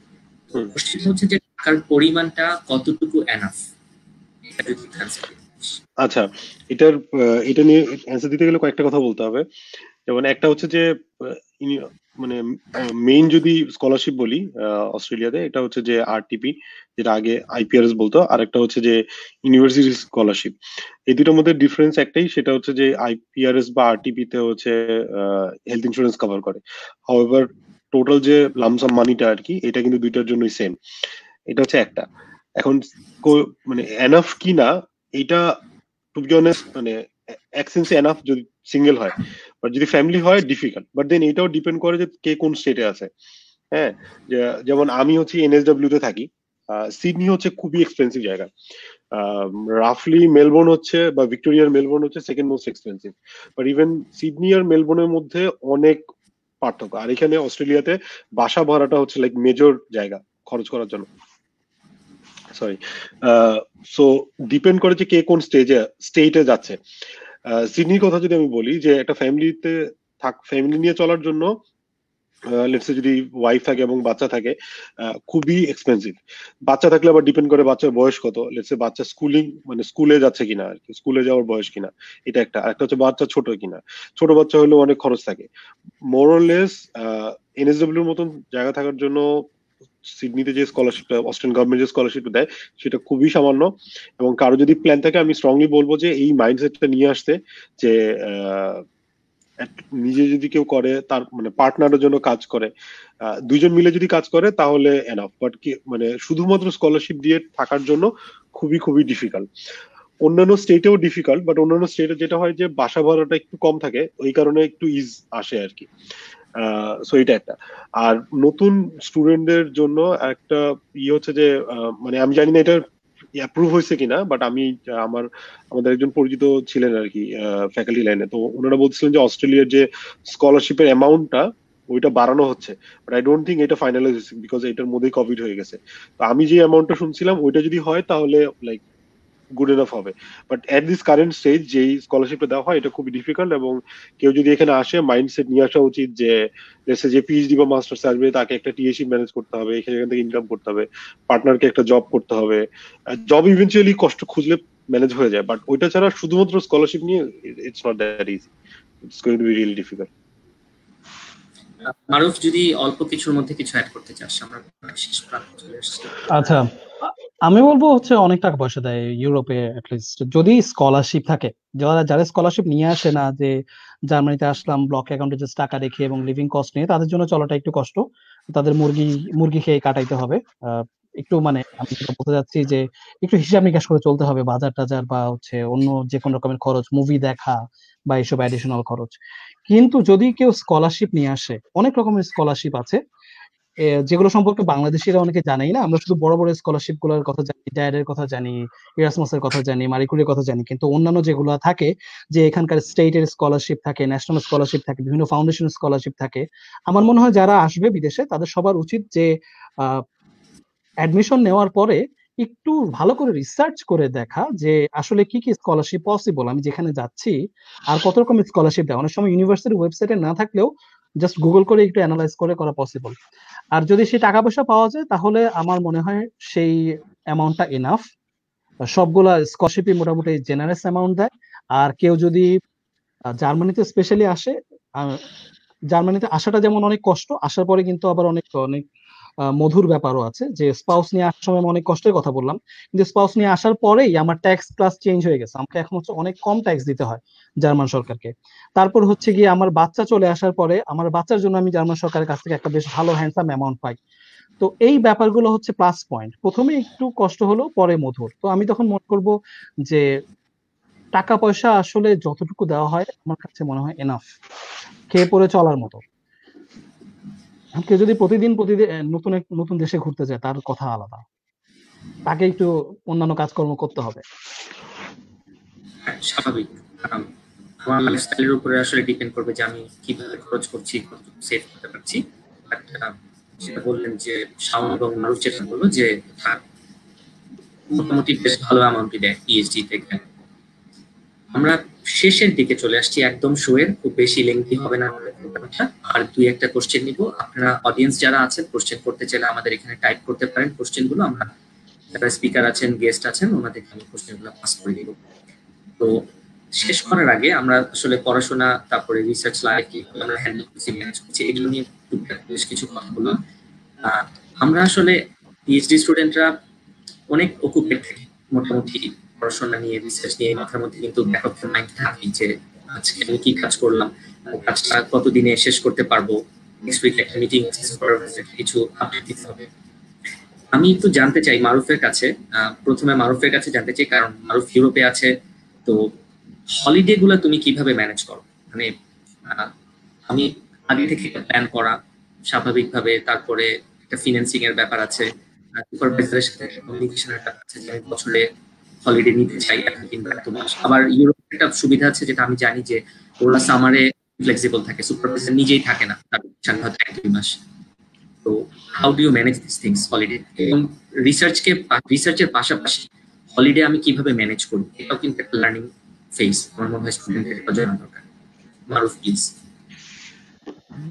আচ্ছা, জার্মানিতে এসে যেটা আমার অভিজ্ঞতা হয়েছে সেটা হচ্ছে এরা সবাই খুব প্ল্যান করে চলে সবকিছু, যে আমি আগামী বছর এই তারিখে এতটা সময় কোথায় থাকবো সেই জিনিসটা তাদের প্ল্যান করা থাকে। তো প্রথমে এসেই আমি আসলে ওদের এই জিনিসটা অ্যাডাপ্ট করার চেষ্টা করি যে how to plan everything ahead. কারণ হচ্ছে আমার প্রজেক্টে যেটা ছিল যে আমার প্রচুর মিটিং এর জন্য আমাকে বিভিন্ন দেশে যেতে হচ্ছে, বিভিন্ন সেমিনার অ্যাটেন্ড করতে হচ্ছে, ওয়ার্কশপ অ্যাটেন্ড করতে হচ্ছে। তো একইভাবে ছুটিগুলা আমাকে সেভাবে প্ল্যান করতে হয়েছে। আর হচ্ছে আমার যে সুপারভাইজার, সে খুবই, তাকে ধরা ধরা খুবই ডিফিকাল্ট, কারণ হচ্ছে সে এই মুহূর্তে বার্বাডোস, তারপরে কিউবা, তারপরে মায়ানমার, সব জায়গায় চলে যায়। তো আমাকে এই জন্য অনেক কিছু অনেক আগে থেকে প্ল্যান করতে হয়েছে। হলিডের ব্যাপারটাই বলি, আমি সবার আগে হচ্ছে প্ল্যান করি যে ওকে, ফর এক্সাম্পল এখন জানুয়ারি মাস, তো আমি প্ল্যান করি হচ্ছে এই বছর সামারে আমি আসলে কোনো বিগ ট্রিপ দিব কিনা, লং ট্রিপ দিব কিনা বা শর্ট ট্রিপ দিব কিনা, অথবা আমি দেশে যাব কিনা। আমি সবার আগে এটা সুপারভাইজারের সাথে আলাপ করে নেই। সে তখন আমাকে গ্রিন গ্রিন সিগন্যাল দিলে, নর্মালি হচ্ছে গিয়ে ইউরোপে এই সুপারভাইজার খুব ফ্লেক্সিবল, তারা যদি গ্রিন সিগন্যাল দেয়, সে তারপর হচ্ছে আমি ছুটির অ্যাপ্লিকেশন করে তারপরে প্ল্যানটা করে ফেলি যে আমি এরপর কোথায় যাচ্ছি আসলে। তো এই ধরনের আমার আমার মনে হয় একটু আগে থেকে প্ল্যান করে নিলে নিজের জন্য ভালো হয়। আর হচ্ছে সুপারভাইজারের সাথে বনিবনাটাও ভালো থাকে, যে আমি লাস্ট মুহূর্তে বললাম যে তোমার জন্য তো অনেক কাজ করলাম, এখন আমি নেক্সট উইকে কোথাও চলে যেতে চাই, তখন তার অন্য আলাদা কোনো প্ল্যান থাকতে পারে। আমার মনে হয় আগে থেকে একটু কয়েক মাস আগে হলে ভালো, যদি না কোনো উল্টাপাল্টা সিচুয়েশন হয়। ফর এক্সাম্পল করোনা সিচুয়েশনটা আসলে এমন ছিল যে আমাদের কারো কিছু করার ছিল না। আদারওয়াইজ যদি লাইফেও আমরা রিসার্চের মতো একটা গ্যান্ট চার্ট ফলো করি, তাহলে এটা আমার পার্সোনাল লাইফের জন্য আসলে খুব ভালো হবে। যে আমি আসলে খুব এক্সাইটেড থাকবো, ওকে আমি যদি এখন এই পেপারটা পাবলিশ করি, তারপরে আমি একটা বিশাল ভ্যাকেশনে যাব, বাংলাদেশে যাব, ইউএসএ তে যাব, এবং সেই অনুযায়ী আমি আমার একটা অনেক ভালো মোটিভেশন থাকবে সামনের দিকে। সো প্ল্যান অ্যাহেড, এটাই আর কি আমার পক্ষ থেকে। শাওন কিছু বলতে চাস সেটাতে, কিছু অ্যাড করো? অ্যাড করার মতন এক্সট্রা কিছু নাই। আমাদের এখানে তো হচ্ছে যেই ভ্যাকেশন বলতে আমরা ওই আগে থেকেই প্ল্যান করি আর কি। কারণ দেখা যায় যে আমার ওয়াইফ যেমন জব করে, তো দেখা যায় যে আমাদেরকে যদি কোথাও যেতে হয়, সেক্ষেত্রে ওকে ওই স্লটটা খালি রাখতে হয়। তো আমাদেরকে ওইভাবেই প্ল্যান করে যেতে হয়, বা আমরা গ্রুপ ধরে যদি কোথাও কোথাও যেতে চাই, এটা একটা ব্যাপার থাকে। বা কোথাও আবার আবার খরচের একটা ব্যাপার থাকে। আমরা যদি একটা স্টেট থেকে আরেক স্টেটে যাই, ইউরোপে যেমন মারুফদের এখানে যেমন একটা কান্ট্রি থেকে আরেকটা কান্ট্রিতে খরচ অনেক কম, অস্ট্রেলিয়াতে ইভেন একটা স্টেট থেকে স্টেটে অনেক এক্সপেন্সিভ। তো দেখা যায় যে অনেক আগে থেকে দেখতে হয় খরচ কতটুকু হচ্ছে না হচ্ছে, অফার্স চেক করতে হয়। তো এটা ওই পুরোটাই প্ল্যানিং এর উপর ডিপেন্ড করে আর কি, যে কোন সময় যাচ্ছি। থ্যাংক ইউ মারুফ এবং শাওন, ভালো একটা বুদ্ধি দেওয়ার জন্য। আচ্ছা, আমি হচ্ছে এবার একটা কোশ্চেন নিব আমাদের একজন দর্শকের কাছ থেকে। সাইয়েদ মুনতাসির আলম, উনি কোশ্চেন করেছেন শাওনের কাছে যে নভেম্বর সেশনে কি অস্ট্রেলিয়াতে আসা উচিত হবে নাকি? করেননি, এটা কি পিএইচডি নাকি মাস্টার্স প্রোগ্রাম? হ্যাঁ, ওয়েল, আমার মনে হয় মানে অপশন যদি থাকে প্রবলেম নাই। যেমন আমি কিন্তু পিএইচডি তে হচ্ছে অক্টোবর সেশনে জয়েন করছি আর কি। আমি হচ্ছে অক্টোবরের 31st, মানে অ্যাকচুয়ালি নভেম্বরের 1 তারিখই হচ্ছে আমার ইউনিভার্সিটি স্টার্ট হয়েছে। এখানে একটা প্রবলেমও হয়, সেটা হচ্ছে যে আহ, ওই যে ওদের যে একটা সাইকেল থাকে, সেই সাইকেলের সাথে আহ, পুরোপুরি ম্যাচ করার জন্য প্রবলেম। বাট এটা আসলে পিএইচডি ক্ষেত্রে খুব একটা হয় না, কারণ পিএইচডি তে যেটা হয় যে নভেম্বর সেশনে স্টার্ট করলে ওটা রিসার্চ পিরিয়ড কাউন্ট হয়। তো 4টা রিসার্চ পিরিয়ড ওইটা হচ্ছে কিনা, ওই ওই সাইকেলে যখন রিপিট হবে, তখন ওই 3 বছর 3.5 বছরের কাউন্টটা আসে। মাস্টার্স বা রিসার্চের ক্ষেত্রেও মোরলেস তাই। তো আমার মনে হয় আসাটা সমস্যা না, বাট অ্যাপ্লিকেশন করাতে একটা একটা ফ্যাক্টর কাজ করে। কারণ হচ্ছে যে অনেক সময় কোন সেশনে হচ্ছে অ্যাপ্লিকেশন বেশি পড়তেছে এবং কোন সেশনে সবচেয়ে বেশি পরিমাণ অ্যাপ্লিকেন্ট নেওয়া হচ্ছে, এইটা একটা ক্রুশাল পয়েন্ট। সো ওইটা হচ্ছে আই থিঙ্ক তাসকিনও হয়তো এগ্রি করবে যে অ্যাপ্লিকেশনটা হচ্ছে ইম্পর্টেন্ট, যে যেই সেশনে সবচেয়ে বেশি অ্যাপ্লিকেন্ট একসেপ্ট করা হয়, ওই সেশনে চান্সেসও বেশি থাকে। আবার এট দ্য সেম টাইম ওই সেশনে কম্পিটিশনও বেশি থাকে। বাট আসার ক্ষেত্রে I don't think there is any big difference. আমরা প্রায় শেষ প্রান্তে চলে এসেছি। যাওয়ার আগে দুটা কোশ্চেন, মারুফের জন্য একটা কোশ্চেন, শাওনের জন্য একটা কোশ্চেন। আমরা মোটামুটি সব কোশ্চেন নিয়েছি দর্শকদের কাছ থেকে। তো মারুফ, অনেক তো পড়াশোনা হলো, মাস্টার্স করলাম, পিএইচডি চলতেছে। এখন আমি জিজ্ঞেস করি যে পিএইচডি ছাড়া আর কি কি করতে, মানে পিএইচডি রিসার্চ ছাড়া আমাদের তো আরো লাইফ থাকে, আমরা অনেক কিছু করতে ভালোবাসি, অনেক কিছু করি, কি কি করা হয়, লেজার টাইমটা আসলে কিভাবে কাটে? আমি আসলে সবসময় হচ্ছে মাঠের বাইরে দাঁড়ায় খেলা দেখা টাইপের দেখছিলাম। এই আইটি লাইফ বা তার আগে আমার স্কুল লাইফ, কলেজ লাইফ সবসময় পার্টিসিপেশন করতাম না খুব বেশি। বাট প্রফেশনে আসার পরে আমি যখন হচ্ছে লাইট অফ হোপের সাথে কাজ করা শুরু করি, তখন আমার ওই জিনিসগুলো নিয়ে একটু পড়াশোনা করতে বা ওই রিলেটেড ব্রেন স্টর্মিং করতে আমার খুব ভালো লাগতো। তো যে আমার যে এন্টারপ্রেনিউরিয়াল লাইফ, সেই লাইফ নিয়ে কাজ করা, এইটা আমার ভাল লাগে। আর ফ্যামিলির সাথে বলতে গেলে হচ্ছে আমি এই বুড়া বয়সে এসে সাইকেল চালানো শিখছি। তো রিসেন্টলি আমার এই কাজটা করতে খুব ভালো লাগতেছে। যেমন গত সপ্তাহে সাইকেল চালায় জার্মানি থেকে ডেনমার্ক গেছিলাম, সারাদিন সাইকেল চালায়। তো এরকম প্যাশন সবসময় চেঞ্জ হয়, যে মাঝে মধ্যে হচ্ছে ছবি তোলা থাকে, এই মুহূর্তে যেমন সাইকেল চালানো। আহ, এটা হচ্ছে আমার আপাতত leisure activity with family members. আমি, আমার স্ত্রী এবং আমার মেয়ে, আমরা তিনজন মিলে বের হয়ে যাই, কোথাও না কোথাও যাই প্রত্যেকটা উইকেন্ডে। কি করা হয়? আম, আমার আমার ক্ষেত্রে যেটা হয় যে আমি আমার ইউনিভার্সিটি লাইফের পাশে যে আরেকটা লাইফ আছে, এটা খুবই ব্যস্ত লাইফ এবং এটা আমি বিভিন্ন ভাবে করি। আমার কাছে স্ট্র্যাটেজি এরকম মনে হয় যে আমি আমার একটা মেন্টাল পিস দরকার, তো এই মেন্টাল পিসটাকে নেওয়ার জন্য আমি বিভিন্ন ভাগে ভাগ করি। অফকোর্স একটা থেকে ফ্যামিলি টাইম, এটা সবসময় ইম্পর্টেন্ট। এর পাশাপাশি যেটা হয় যে আমি আমার এখানে আইটির একটা বড় গ্যাদারিং হয় আর কি। আমাদের এখানে আমরা বিভিন্ন কালচারাল প্রোগ্রামে ট্রাই করি, গ্যাদারিং রিইউনিয়নে ট্রাই করি, তো সেখানে দেখা যায় যে সময় স্পেন্ড করি। আমার আমি আমি সিডনি ইউনিভার্সিটি থেকে আমার আমার এখানে বাংলাদেশ একটা অ্যাসোসিয়েশন আছে। ওই অ্যাসোসিয়েশনে আমরা দেখা যায় খুবই অনেক অনেক প্ল্যান করি। আম, আমরা কালচারাল প্রোগ্রাম করছি ওইখানে। সেই কালচারাল প্রোগ্রাম রিলেটেড অনেক ক্রিয়েটিভ আইডিয়াজে আমি টাইম স্পেন্ড করছি। আমার ভালো লাগে হচ্ছে ফটোগ্রাফি করতে, আমি ল্যান্ডস্কেপিং করি। রিসেন্টলি আমি অ্যাস্ট্রো ফটোগ্রাফি করছি। তো আমি এইগুলো সব মিলায়। ছবি দেখা যাচ্ছে, এগুলো কি তোর তোলা ছবি? হ্যাঁ, এগুলো আমার তোলা ছবি। এখানে একটা হচ্ছে শুধু আহ, এখানে একটা হচ্ছে ওই অ্যাস্ট্রো ফটোগ্রাফি। তো এইগুলো তো হচ্ছে ইউই থেকে তোলা আর কি, বাট এখানেও আমি ট্রাই করি যতটুকু করার। বাট আমার আমার খুবই ব্যস্ত সময় যায় টু বি অনেস্ট। আর ফ্রেন্ডদের সাথে দেখা করা তো আছেই। আর সিডনিতে হচ্ছে বাংলাদেশি অনেক, প্রচুর বাংলাদেশি। আর আমার পরিচিত এখানে অনেক। তো দেখা যায় যে কোনো উইকেন্ডই দেখা যায় বাসায় বসতে পারি না আর কি। আর বাংলাদেশের মানুষের জন্য একটা জিনিস আমি জানাতে চাই, সেটা হচ্ছে যে আমরা যারা দেশের বাইরে থাকি, আমাদেরকে ঘরের মানে বাথরুমের ওই কোমর থেকে শুরু করে সবকিছু পরিষ্কার করতে হয়। হ্যাঁ, ফ্লোর পরিষ্কার করতে হয়, রান্না করতে হয়, ধুইতে হয়, আহ ময়লা ময়লা হচ্ছে বাইরে ফেলে দিয়ে আসতে হয়। আমার ওয়াইফ হচ্ছে মাত্র কাপড় চোপড় ধুয়ে গেছে, এখন আমার কাজ হচ্ছে এটা শেষ হইলেই আমি কাপড়গুলা শুকাইতে দিব। এগুলো মানে ইচ এন্ড এভরিথিং আহ, আমাদেরকে করতে হয়। আমি যেমন বাসা চেঞ্জ করতেছি, এই বাসা চেঞ্জের জন্য অনেক কিছু নিয়ে ব্যস্ত, প্যাকিং করতেছি। আমার স্ক্রিন তো আমাকে দেখা যাচ্ছে, বাট উল্টা পাশে এখন সব ওই কার্টন করে রাখা, কার্টনের মধ্যে জিনিসপত্র ভরতেছি। বিদেশের লাইফে এগুলো অনেক বড় কাজ আর কি। মানে পিএইচডি আসলে খুব ছোট একটা জিনিস, এটা হচ্ছে সবচেয়ে বড় জিনিস আর কি। আমরা এগুলো নিয়ে সবচেয়ে বেশি ব্যস্ত থাকি। পিএইচডি, চাকরি বাকরি এগুলো তো মানে ধাক্কায় ধাক্কায় হয়ে যাবে, বাট এগুলো হচ্ছে সবচেয়ে বড় হেডেক আমাদের জন্য। এই বাসা চেঞ্জ করব, বেবি আছে, এগুলো আমাদেরকে শিফট করতে হবে, এখান থেকে প্যাক করব। প্যাক করার জন্য একটা পর একটা টাস্ক আছে আমার এখন। এই বাসা ছাড়তে হইলে আরেক বাসায় জিনিসপত্র নিতে হবে, এই বাসা হ্যান্ড ওভার করার আগে এজেন্টকে হচ্ছে আমার বাসা ক্লিন করে দিতে হবে। সো প্রপার ক্লিনার দিয়ে করাইতে হবে, সেটা থেকে একটা ভালো পকেট থেকে পয়সা যাবে, ওইটার হিসাব করতে হয়।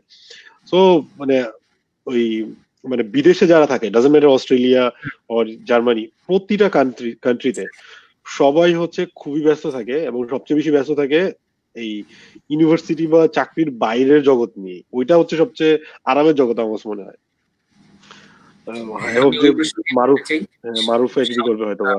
শাওন যেমন খুব ভালো রিসার্চার, ওর বেশ কিছু ট্রান্সাকশন রিসেন্টলি এসেছে অনলাইনে, কিছু প্যাটলাইনে আছে। আমি দর্শককে বলতে চাই, পিএইচডি রিসার্চার কিন্তু শুধুমাত্র সারাদিন পিএইচডি নিয়ে বসে আছে বা সারাদিন মাথা ঘামাচ্ছে সবকিছু বাদ দিয়ে তা না। নাহিদ খুব ভালো রান্না করে, ওর চমৎকার রান্না করে, ওর ওয়াইফ খুব প্রশংসা করছে। গতকালকে শাওন চমৎকার রুই মাছ রান্না করছে, মাছের সেটা তরকারি, ছবি দেখে আমার চোখে পানি চলে আসছে। এবং এইটা আমি বলতে চাই যারা বাংলাদেশে আছে, যে আমি আমি এগ্রি করি যে আমার রান্না আসলে খারাপ না, ভালোই। কারণ অনেকে বলছে, আমার মনে হয় যে আমার বিফ খুবই ভালো। আমি যখন বাংলাদেশ থেকে প্রথম ইউইতে যাই, আমি একটাই জিনিস পারতাম, সেটাও ভালো মতো না, সেটা হচ্ছে যে ডিমটা পর্যন্ত ফাটতে পারতাম না। হ্যাঁ, ডিমটা কোনো মতে ফাটায় কুসুম ভাঙবে না এবং ডিমটা ভাজি হবে, মানে ডিমটা পড়বে, ওটা যদি না পড়ে ভাবতাম যে আচ্ছা আজকে আমার অ্যাচিভমেন্ট হয়ে গেছে এটা। তো বিদেশে আসলে সবাই এটা হয়ে যায় আর কি, সময়ের সাথে সাথে প্রতিভা বের হয়ে আসে এক সময়। শাওন হচ্ছে খুব ভালো প্লে স্টেশন খেলে, আমি ও এই লেজার টিমের প্রচুর প্লে হ্যাঁ স্টেশনের ভুলে সময় গেছি, হ্যাঁ। অফকোর্স, আর ল্যান্ডস্কেপ ফটোগ্রাফি তো আছে। মারুফ প্রচুর মুভি দেখে, প্রচুর সিনেমা দেখে, প্রচুর বই পড়ে। লাইট অফ হোপে যেহেতু ও কাজ করেছে, আমার I guess light off hope নিয়ে হয়তো এখন অনেকেই জানেন যারা বাংলাদেশে আছেন। খুব ভালো কাজ করছে লাইট অফ হোপ বাচ্চাদেরকে নিয়ে, অনলাইন বেসড এডুকেশন থেকে শুরু করে অনেক কিছু বেশ ভালো কাজ করছে। আমরা লাইট অফ হোপ নিয়ে আরেকদিন কথা বলবো ওই বিষয়ে আজকে। মারুফ এই যে পড়াশোনার বাইরেও কিন্তু প্রচুর সময় দিচ্ছে ওর পার্সোনাল ডেভেলপমেন্টে। সো যারা, আমি একটা কোশ্চেন করেছিলাম শুরুতে যে আমি সারা জীবন পড়াশোনাই করেছি, এমন কিছু করা হয়নি। সো এই জিনিসগুলো আসলে মনে হয় আপনাদের প্রোফাইলে অ্যাড করবেন, যে studies is not only everything. আমাদের পিএইচডি আমরা করবো, ঠিক আছে, আমরা পড়াশোনা করবো, ডিগ্রি নিবো, বাট আরো আসলে অনেক কিছু করা দরকার।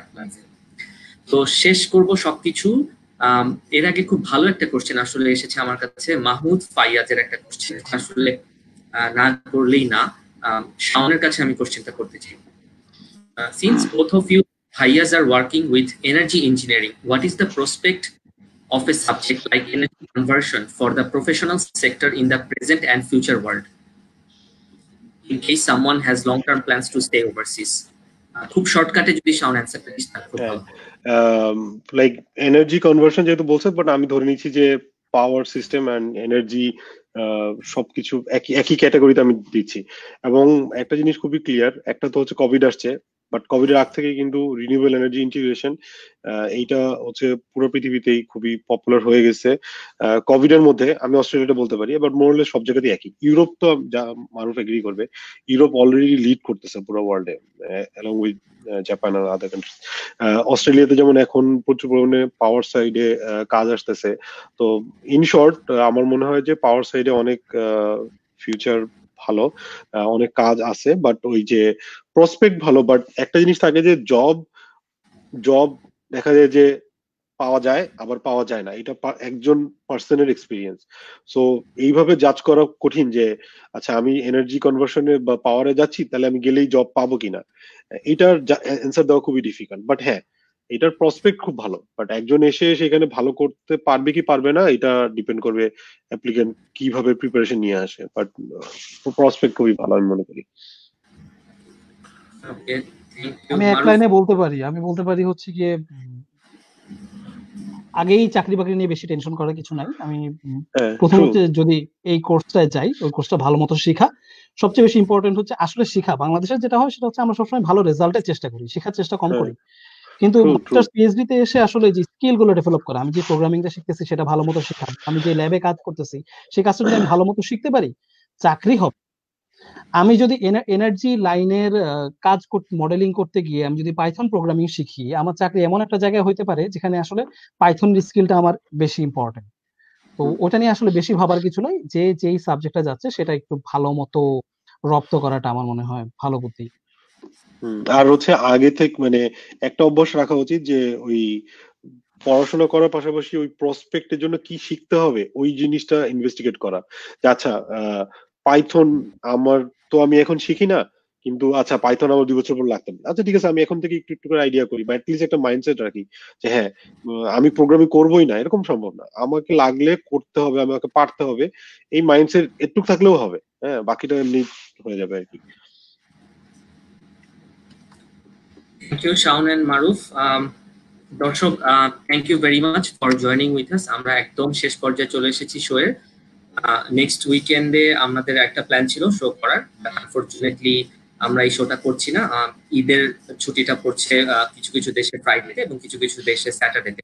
সো নেক্সট উইক আমরা কোনো শো করছি না। হোপফুলি নেক্সট উইক আমরা নতুন একটা টপিক নিয়ে, ইন্টারেস্টিং একটা শো নিয়ে আবার আসবো আমাদের এই ওয়েবিনার সিরিজের নেক্সট সেকেন্ড শোতে।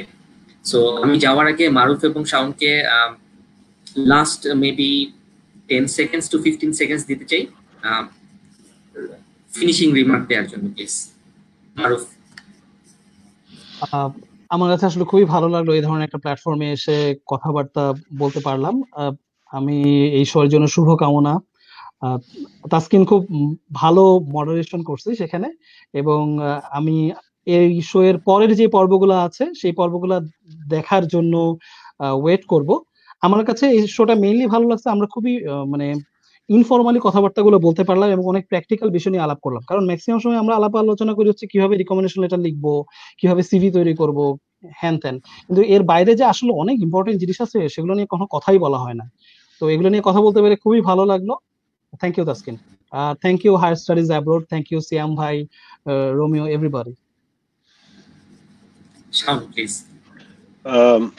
মারুফ মোটামুটি সবই বলছে, আমার নতুন করে বলার কিছু নাই। আই থিঙ্ক বেস্ট পার্ট হচ্ছে এটা যে এই টেকনিক্যাল জিনিসের বাইরে অন্যান্য যে জিনিসগুলো আছে এগুলো খুব ইম্পর্টেন্ট, এগুলা নিয়ে আমরা কথা বলছি। তো এটা আই থিঙ্ক এটা খুবই ভালো। আর শো এর নাম যেটা যে মাই টু সেন্টস, তো আমরা আমাদের এক্সপিরিয়েন্স শেয়ার করছি, এমন না যে আমরা আমাদের অ্যাচিভমেন্ট শেয়ার করছি, আমরা যে স্ট্রাগল গুলো করছি সেগুলো নিয়েই কথা বলছি, এবং এগুলো এনজয়েবল, এবং এগুলো কথা বললে মানে আমার কাছে খুব ভালো লাগছে। সো আমিও ধন্যবাদ দিতে চাই সিয়াম ভাইকে, রোমিওকে, তাসকিনকে। Thank you. একটা ইন্টারেস্টিং টক শো ছিল আমাদের। Thank you Shaon. অনেক রাত হয়ে গেছে, তোকে অনেক রাত পর্যন্ত জায়গা রাখছি। মারুফের মনে হয় রাত 8টার মতো বাজে বা 9টার মতো বাজে, এখনো আলো দেখা যাচ্ছে, মানে সামারের কি অবস্থায় আছে। 10টায় সূর্য ডোবে, হ্যাঁ। 10টায়। Okay, thank you very much the speakers. ইনশাল্লাহ আমাদের পরের কোনো শোতে আবার তোদেরকে নিয়ে আসবো। আর audience, thank you very much সাথে থাকার জন্য, কোশ্চেন করার জন্য। আমরা ইনশাল্লাহ ঈদের পরের উইকে, ফ্রাইডে বা স্যাটারডে, আমরা আবার নেক্সট একটা শো নিয়ে চলে আসছি। Thank you very much. সবাই ভালো থাকবেন, সুস্থ থাকবেন। Good night.